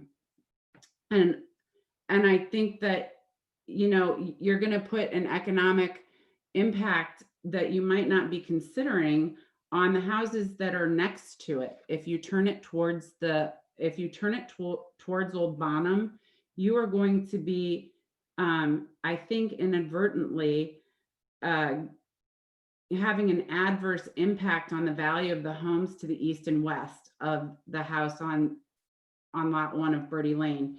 If you place a $1.25 million house next to the well-maintained and attractive home that sits on the corner of Old Bonham and Dealman, the address is 9401 Old Bonham, and to a lesser degree, the home located at 500 White Rose Lane, which also, you know, faces the lane, you're going to place a significant external obsolescence on these two properties, which will have a massively negative impact on their value. And I don't think that the owners of those properties should be punished for a handful of people's vision of what the street should look like. And because there is no one singular view that's right for the city. And that's what makes Olivet so unique, especially in the Ladue School District, is that it has a wide variety of socioeconomic bands represented in the community. And that's one reason why, you know, my husband and I chose to live in Olivet now. So I think that if you were to allow Birdie Lane to have the easement and to be buffered by some heavy landscaping, the owners of 500 White Rose and 9401 Old Bonham, you know, they won't have their homes sitting visually adjacent to a home with substantially more value. Another thing that I would like to say is pushing back the home and turning it on the lot. You know, that's like a deal killer. There are two, if you go back to the slides that I took of the homes on the corners of lanes and along Old Bonham between Price and Olive, slide number 5 and slide number 27 show 9281 and 9271 Old Bonham and 9775 Hastings. Those are the only 3 non-standard placements along Old Bonham Road, and they have very awkward and unusable backyards. And I think anybody spending $1.25 million is going to want to have a usable backyard. They're going to want to have an outdoor kitchen or a pool, or at least, you know, be able to kick a soccer ball and not put it through the side of their neighbor's house. The other thing is I work with some nice properties, and I know Harry through those dealings, and I specifically chose him for this project because Harry builds $3 to $4 million estates in Ladue. That's what he does. That's his jam, and he is bringing a higher level of building than is custom in Olivet. And I think it's going to do amazing things for the city. And I would encourage all of the commissioners and council members to take a drive by the house on the corner of Old Chatham and Worston Road. It's beautiful. The home is beautiful. The materials he uses in his houses are amazing. I mean, there's a reason that we chose him, and it's because we thought he would bring the best to Olivet, and we think Olivet is amazing. I would like to go on and further say that I chose the eastern border of the street on purpose, because one of the reasons that my husband and I chose to live in Olivet, you know, I did grow up here, but there are 28 languages spoken in the homes of students at Old Bonham Elementary. And to me, that's an amazing thing. And as an agent who services this school district so heavily in her career, I work with a lot of Asian and Eastern Indian families that have a culturally specific desire to have homes with Eastern facing entry. And they oftentimes struggle to find homes. So for me, it was very important that this home, or that this street faces the east, because that means that the 6 houses that have Eastern facing entry will appeal to so many of the wonderful and culturally diverse members of Olivet. And I guess, you know, if you turn the house, it's not going to be great, because they won't live in houses. The Eastern cultures won't live in houses that face south. So that kind of defeats the purpose I had in trying to establish a lane that gave more choices to more of Olivet's population.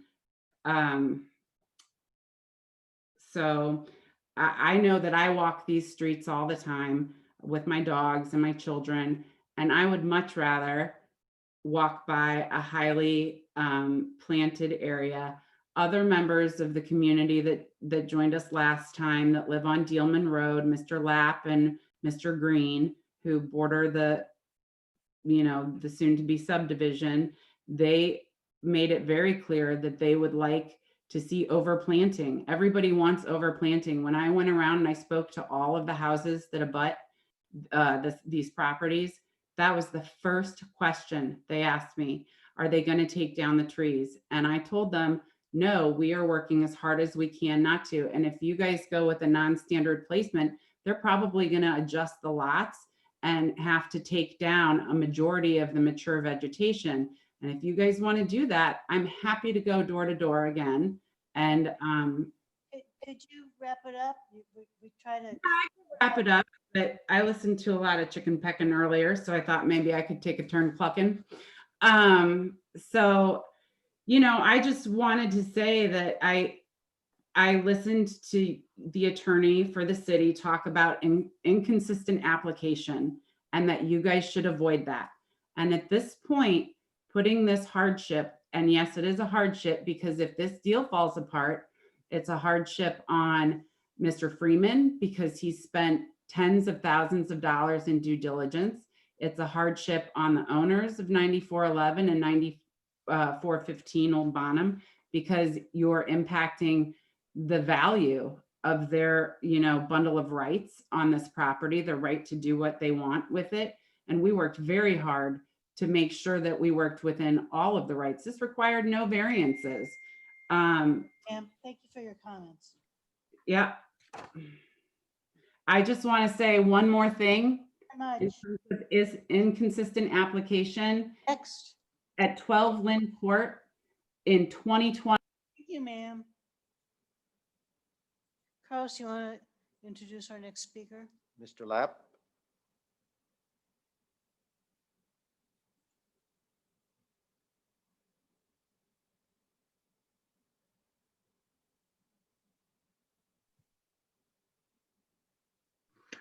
There we go. Thank you, committee, for just giving me a few minutes. I just want to reemphasize the 3 points I had made before.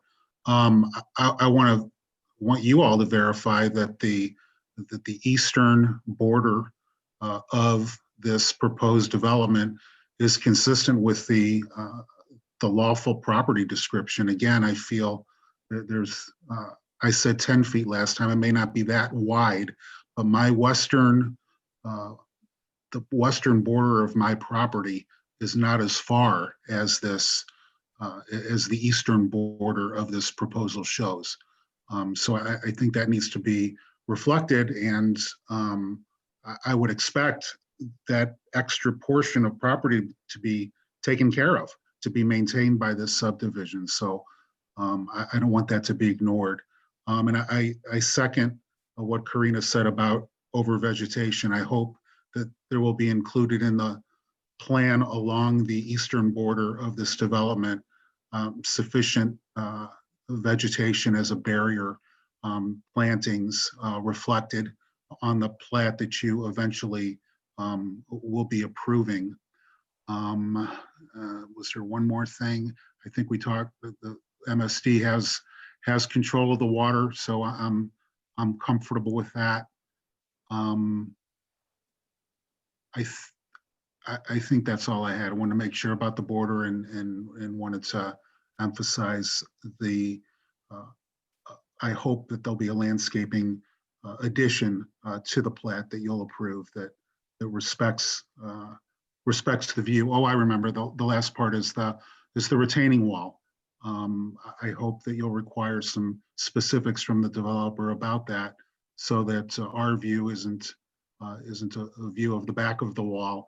If both sides of the wall are treated as frontage side, or whether I get to view the frontage side, I hope I get to view a frontage side.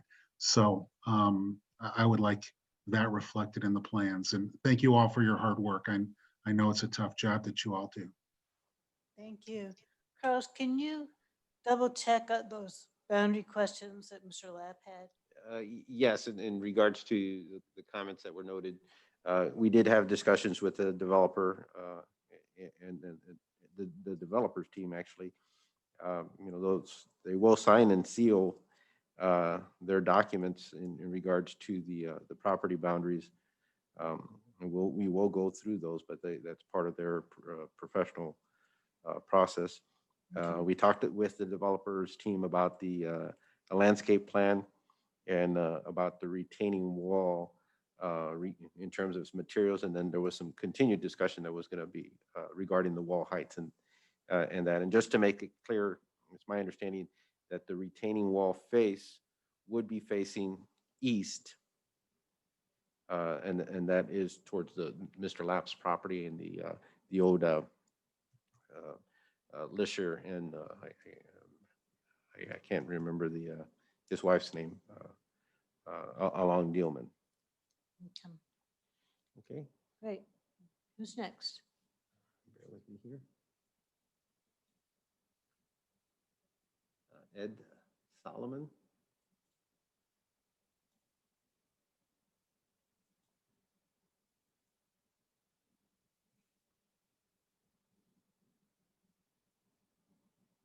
All right, I have the name as Ed Solomon, and I'm transferring you over.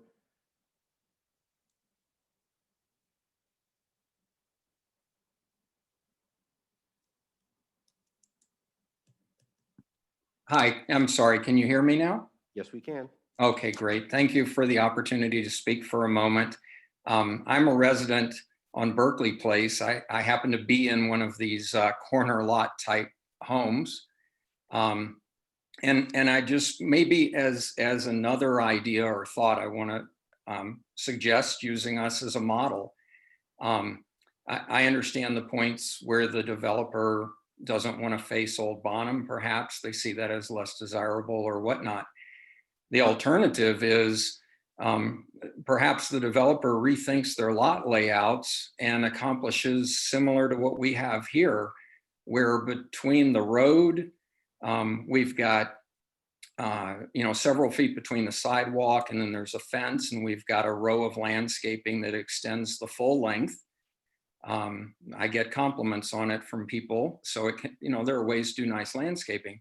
But then there's about 25 feet, and I'm just guessing, of green space where we have, a few trees planted, then another 25 feet for the driveway turnaround. So the house is actually sitting probably 60 feet or so from Old Bonham itself. And we are side facing, but I think it's a combination of that green space, if you want to do it, or rather the plantings, along with enough setback, because I assume this is going to be a 2-story house. You don't have plantings that are going to cover that kind of a structure sitting very close to Old Bonham. It's just not going to happen. And if you're dependent on those plantings, the issues that were mentioned, can occur over time. These don't extend the full length either, perhaps along the property. But I think there are other options. And if the builder finds it that objectionable and unmarketable to do what the commission has suggests, my suggestion is that they rethink their layout, move common ground around or whatever they need to do, and find another way that can accomplish what they want of side facing, but what the community may want. And thank you for the opportunity to speak. Thank you.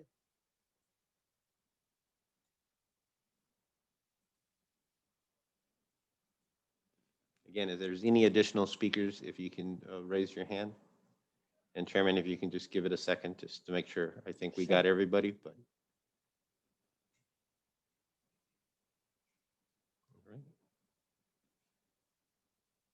All right. Stephen Estep.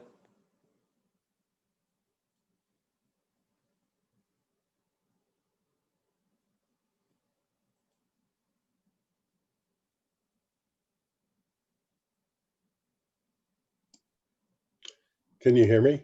Yes, we can, Mr. Estep. Yes, I just, I've lived here on this property for 35 years or more. And I think this is the best use of the property. And when I first came and met with Carlos and Jonathan, I asked several times in our initial meeting if there was anything specific that the city of Olivet would like to see in our subdivision. Bigger lots, smaller houses, smaller lots, bigger houses, whatever. And they said, no, you can do whatever you want as long as it is within the requirements of the planning and zoning rules. Now, so we were very diligent to make sure that everything we designed didn't require a variance of any type. So once we got here, lo and behold, to my surprise, we were putting in sidewalks, walking path easements, what I've never heard about before. And now you want to turn one lot to face Old Bonham. So is it going to be the address 9413 Old Bonham instead of number 1 Birdie Lane? Or are we going to start at number 2 Birdie Lane? So I didn't realize that when we got to this point that the commission was going to design the project for us. And I was hoping that we would, by doing everything to fit in the code, we would have a nice, easy, and favorable review from the commission. That's all I've got to say. Chairman, I do want to respond to that because of just a different recollection of the initial meeting that took place. And I know it was with the Esteps and Mr. Jaffe, and they can back it up or not, along with Mr. Roper. We specifically, and one of the city's overarching goals is pedestrian connectivity. And we talked about that. You expressed your position about that. And the initial plat, when it was submitted for our review, didn't have the sidewalk. So I just want to make it clear, it didn't start as clean as you've kind of described. Okay, that's possible.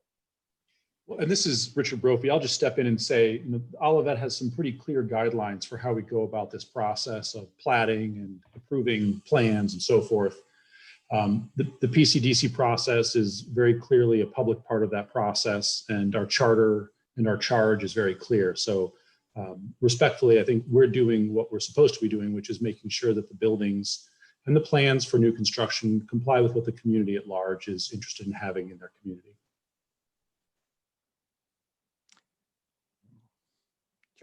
Okay. Anybody else, Carlos? Yes, I think the next is Mark Jaffe.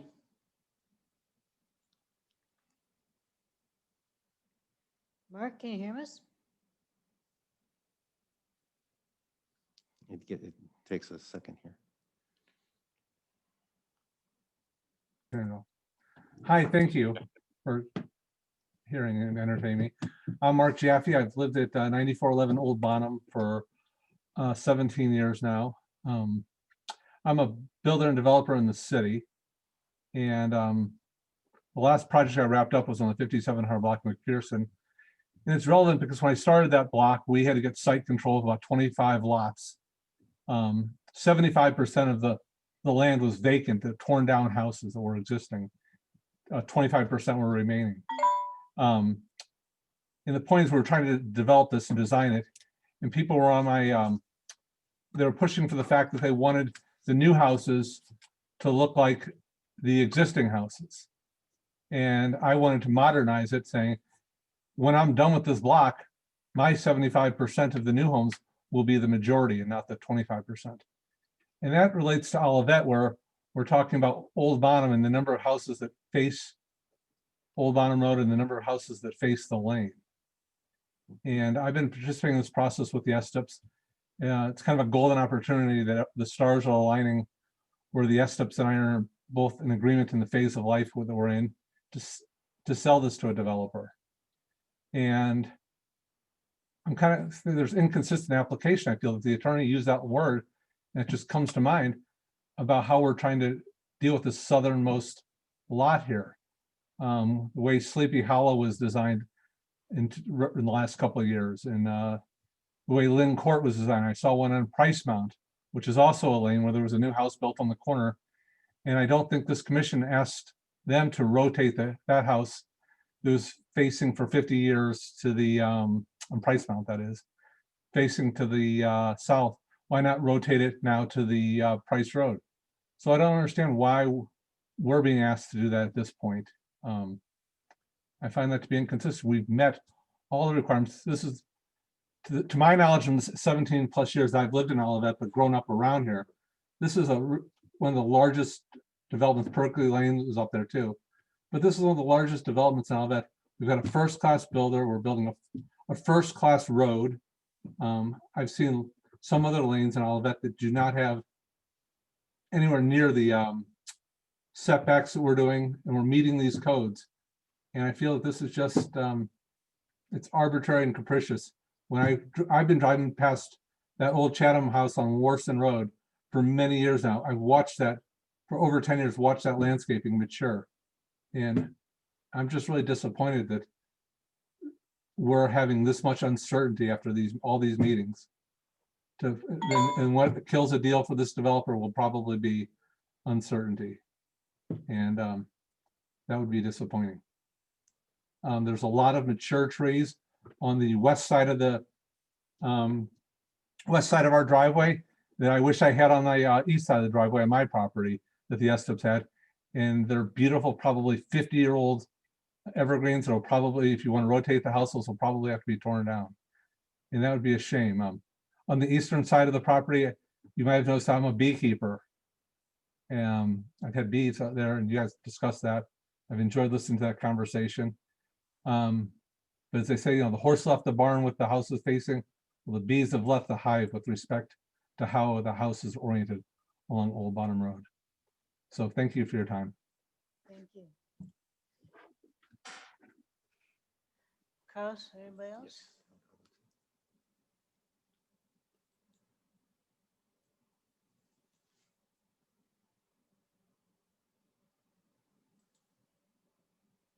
have Diana step.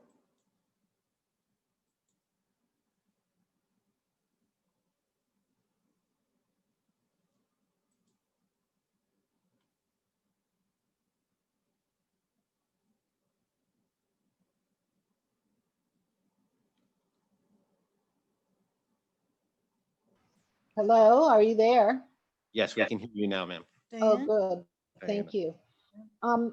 I'd like to reiterate that, I've lived here, as my husband has shared, for 35, 38 years. And I have a very high regard for Olivet and, what happens here. I was part of the recycling committee years ago when we were trying to, establish that. Raised my kids here. I feel very strongly about having any development be top notch.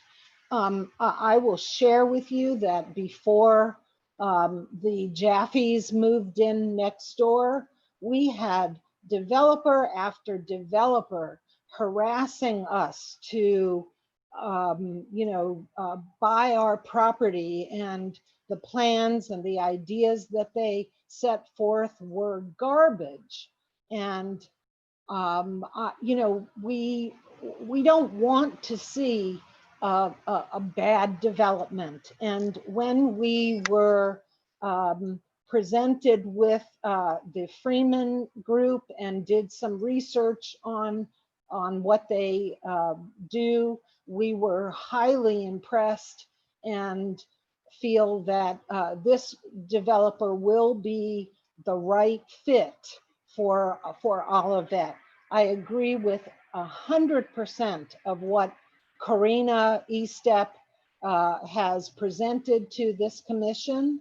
I agree 100% with what Mark Jaffe has stated. The cedar trees that are up in front, one of the gentlemen, perhaps Mr. Solomon, had some concerns about the upper half of a large dwelling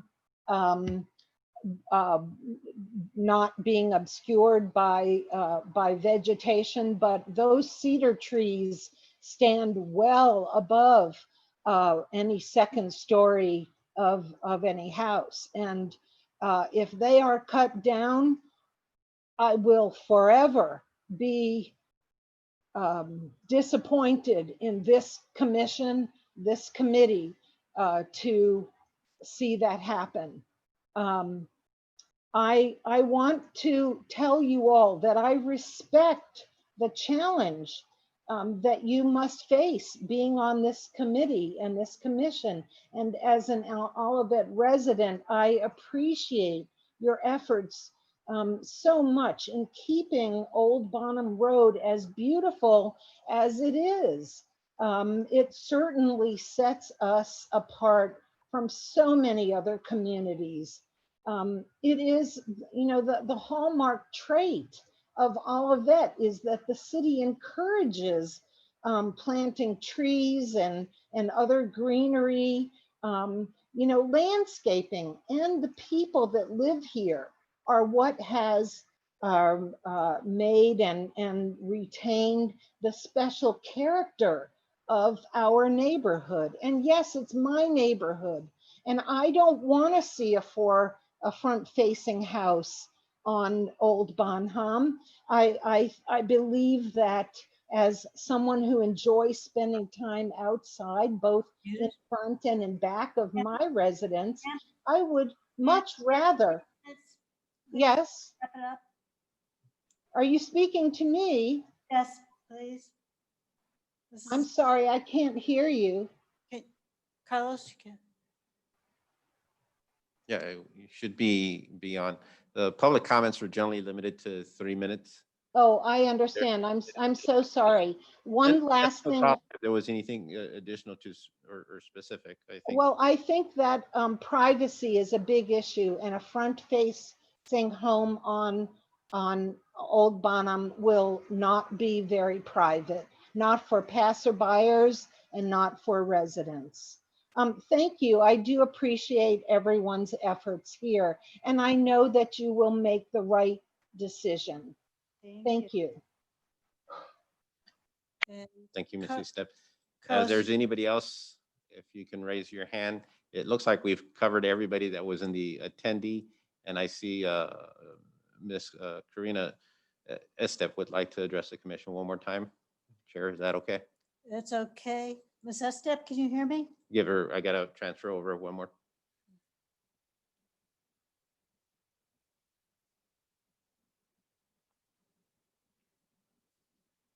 Karina?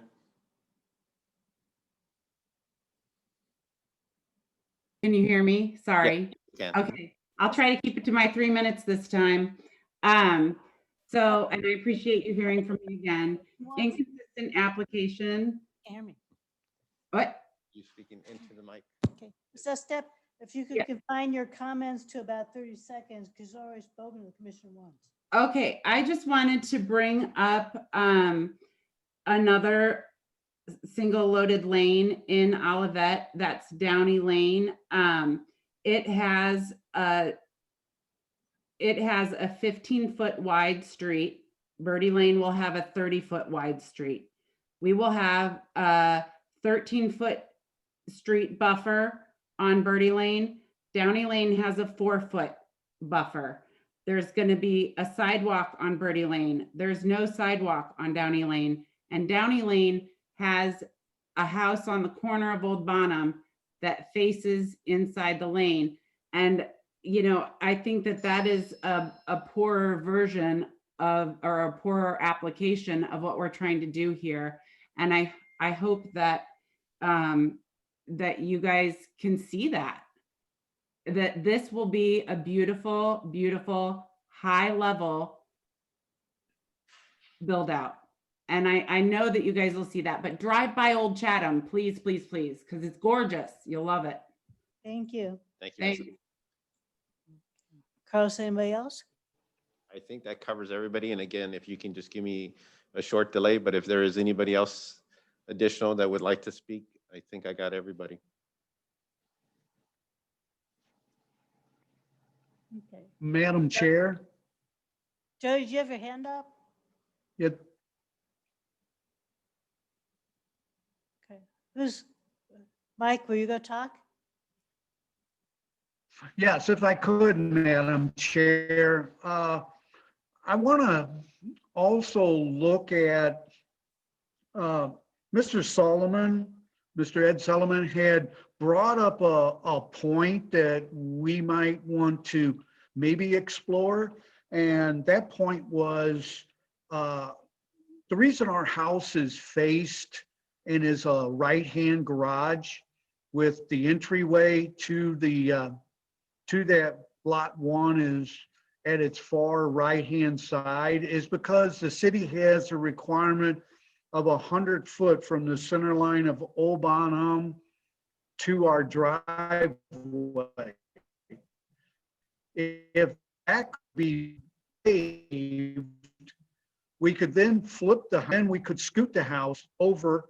If you're looking at the screen now with the architectural or with the landscape architect's plan there, if you can see how if we flip that house and move the house all the way over to where the driveway is to that 12-foot setback, then that would add additional setback from Old Bonham to the side of the house.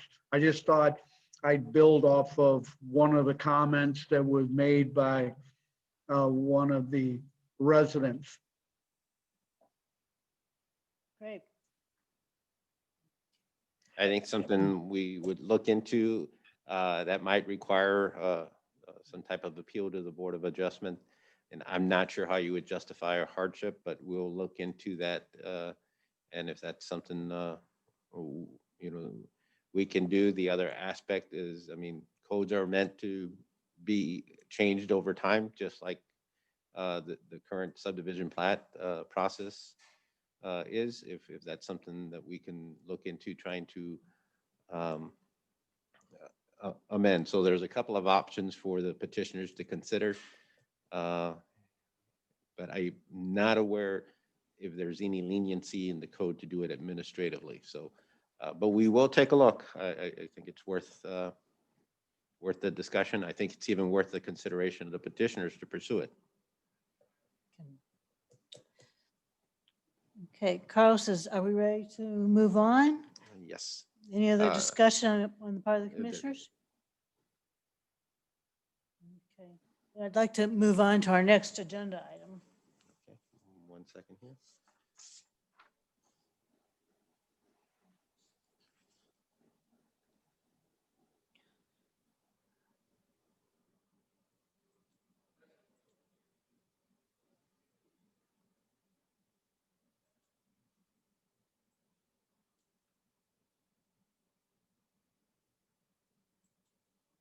It takes a while to get it.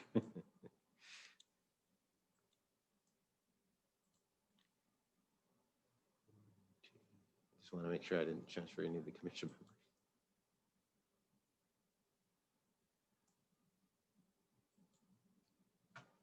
So we're just waiting for a minute for Carlos.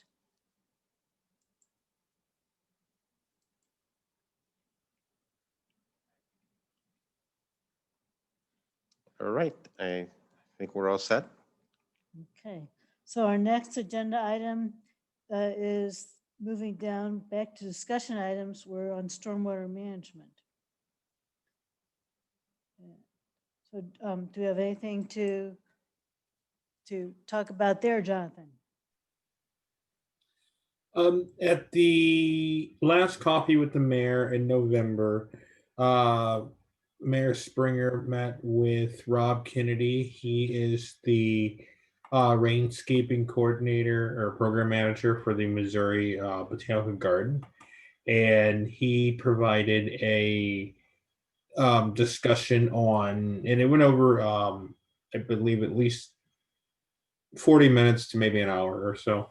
Don't remember offhand how long it is, but he went over a lot on rainscaping. I think it's worth the commission's time to actually take a look at most of that on your own. I wanted to bring up a few items, notably speaking, that kind of went between the native landscaping as we talk about it and also the stormwater.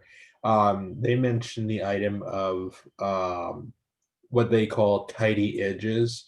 They actually have in the video, you'll see where they have two types of like rain gardens. The one that is the out of control forest, and then you have the one that is a little bit more controlled.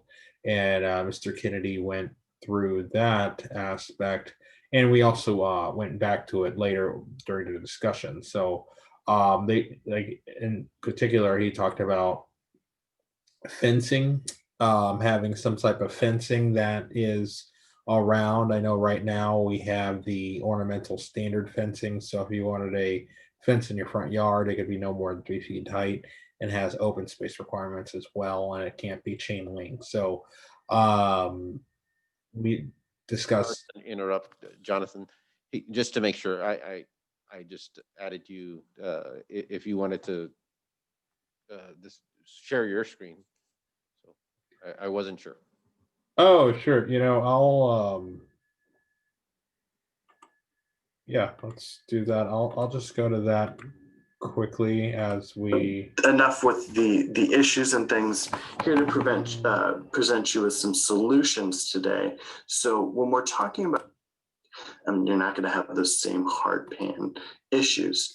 The other big thing that it does, get the presentation. I have the video clip here.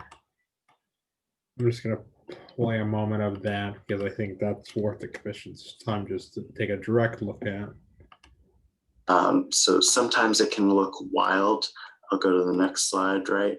With this more natural design. So for this to work, we want to think about our neighbors and our community, right? And our expertise level. So if we're new to gardening, if we don't have a ton of time, we're going to do something maybe more simple. We talk about a tabletop design where I look at one species in one tabletop, so that everything looks the same to me. And if I see something different, I know that that is the plant that I'm going to pull out, and maybe putting, tables next to each other for that strategy, so that we can better maintain that and it looks intentional. There are a few other ways that we can maintain a traditional style that I'll speak to. A natural style is the other variety. So sometimes this is called the tossed salad approach. So you throw all your plants up in the air, and wherever they land, you're planting them there. This could be controversial if it's in your front yard. So maybe this is a better project for your backyard if it's fenced in. Maybe this is something you want to talk to your neighbors about. Maybe this is something you want to talk to the city about, since we're talking about a municipal situation, and make sure you're not going to have any problems with your neighbors or things like that. So other things you can do to make your feature intentional and tidy looking are tidy edges, right?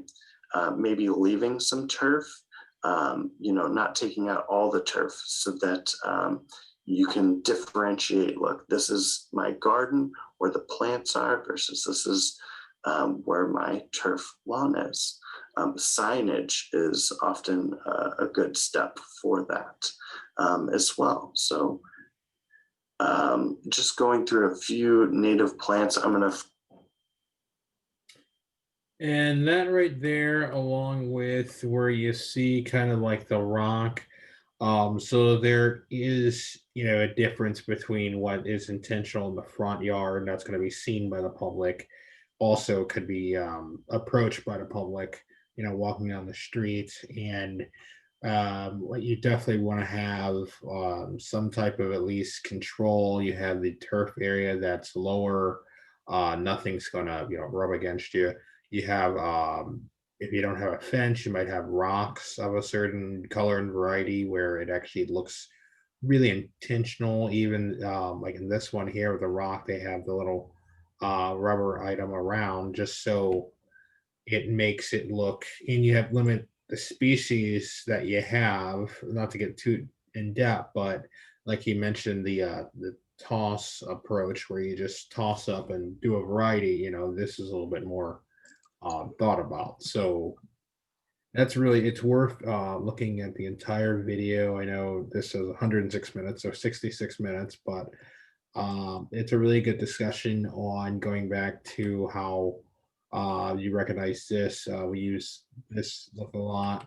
We talk about the reason with the, he goes back to the combined sewer overflows in the video, to other resources, but the video is great to look at. There are some concerns you could hear from the people who, residents who attended and their questions.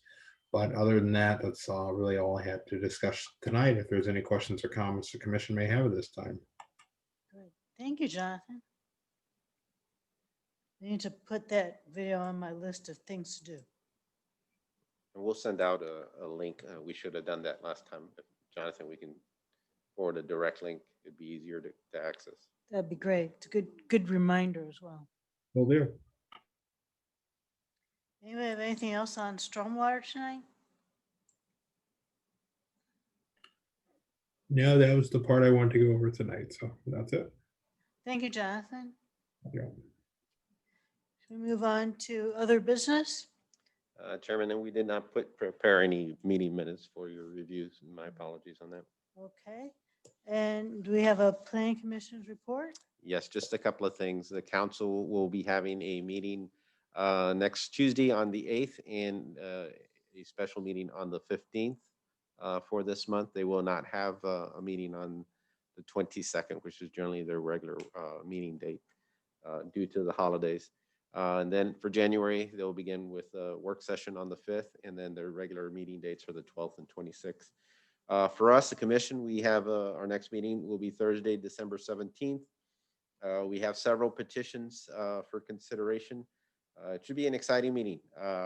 The city of Olivet, us, will be presenting the new community center designs to the commission for review. Of course, this is the new community center facility that it will be in Worson Park that is funded, of course, by the $60 million bond that was approved by the residents of Olivet.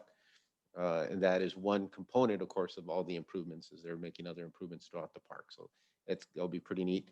We'll continue with the Birdie Lane discussion. I think if the commission is satisfied with their revisions, I don't think, I know Jonathan's working with them about the retaining wall. I'm not aware there's any other outstanding items. I still think we need a landscape plan. And if they can get that wrapped up, it'll be up to the commission if, to entertain any motions on that. And then we do have one new home and one accessory structure. And anything else, Jonathan? No, that does it for those two. Regarding city events, of course, with the pandemic, we have closed the city center. We limit access for anyone entering the building right now. We are continuing in terms of building inspections and permitting with some caveats here to make sure, or to ensure the safety of the inspectors and also those that we're serving, our residents, with some limitations. And there we are setting, allowing people to meet with us by appointments, or we really have been progressing to permitting a lot of things electronically and online, which is great. It makes it much more flexible. We are, of course, requiring mandatory masks. Court is being done virtually. And then I'm going to steal some of the council liaison's thunder. The council's been proactive throughout this pandemic, and one of the things that they are initiating and will be considered at their meeting next week on the 8th is providing some waivers to liquor licenses because of businesses that have been impacted negatively through the pandemic.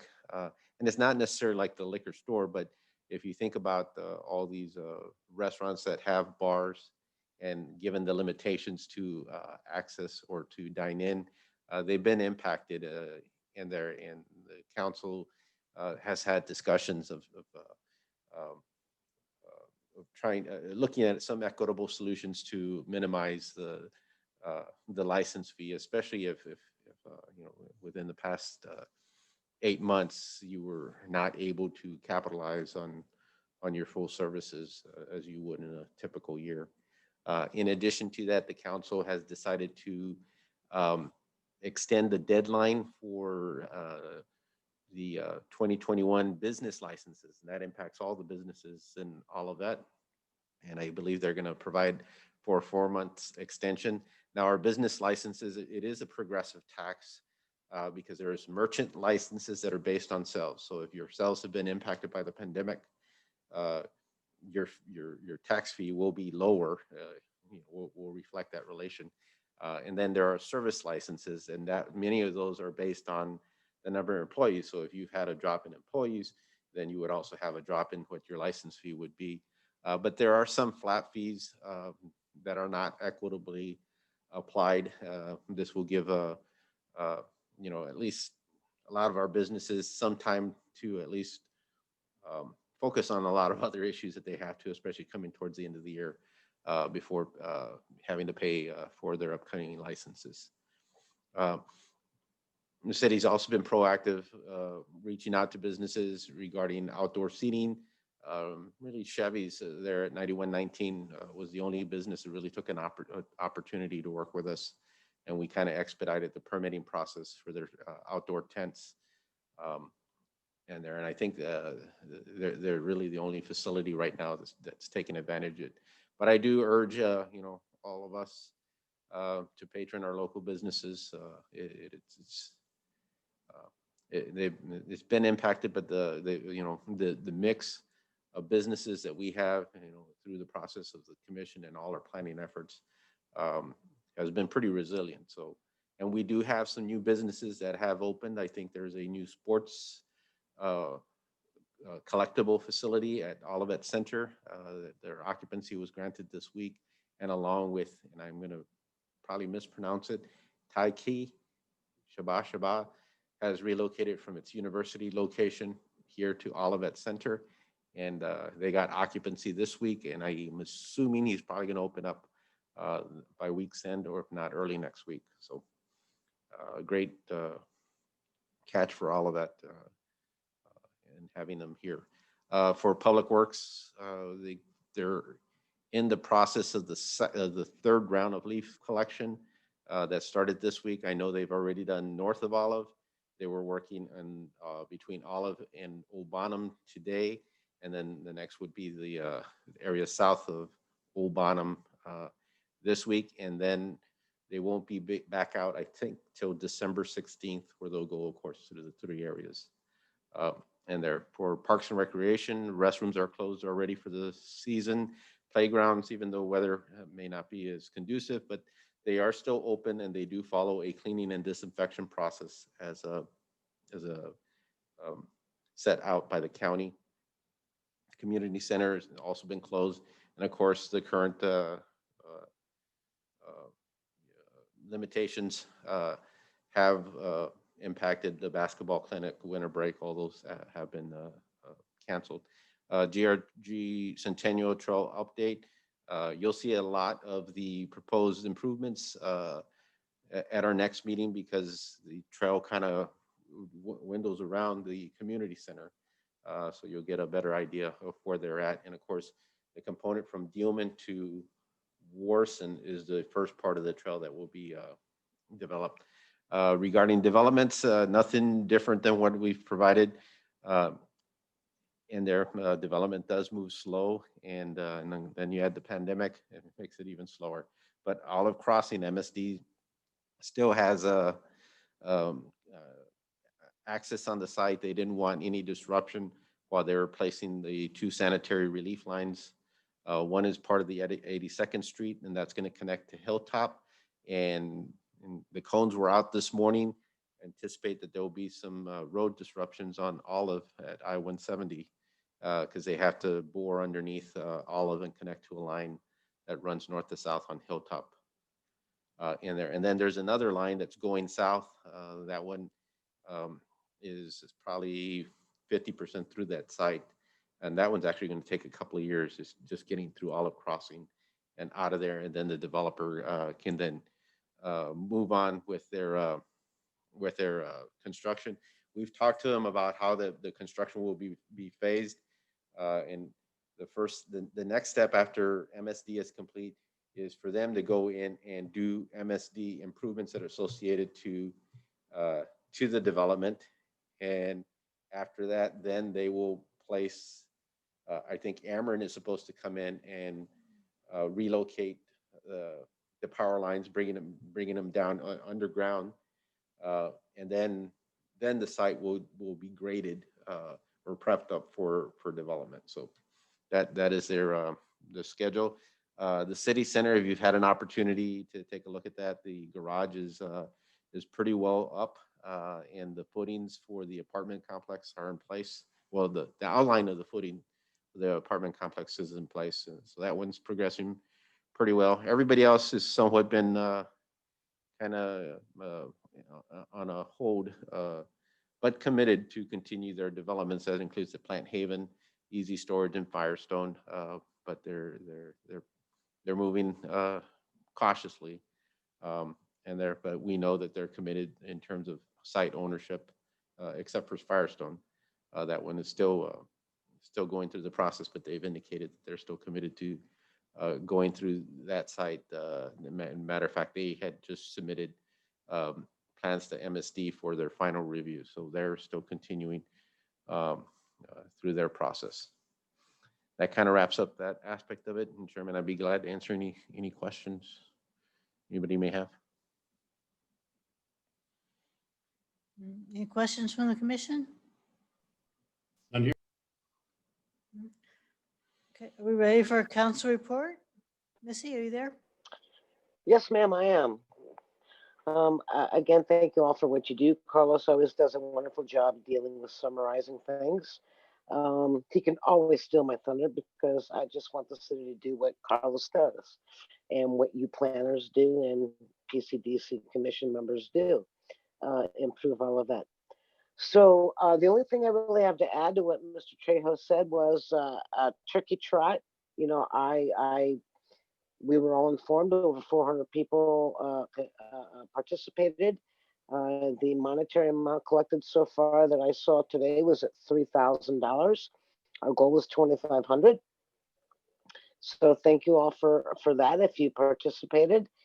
And the final thing is that it is open for a city council position. It's that time of year where we have to pick up a packet if you're interested in running for office, and there will be one seat election this year. It typically goes two seat, one seat. We're in the one seat year.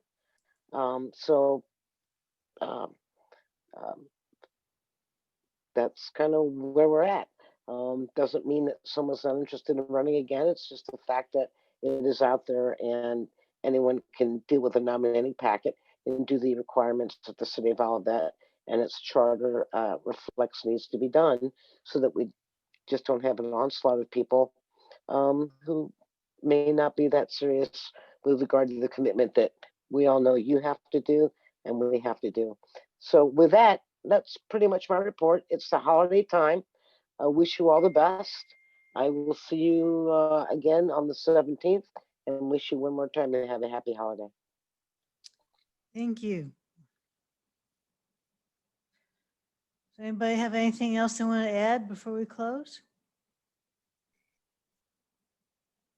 No? Then I will adjourn the meeting. Thank you, everyone. Night. Thank you. Everybody be safe. Thank Bye. you. All right. Thank you, All right, everybody. thank you.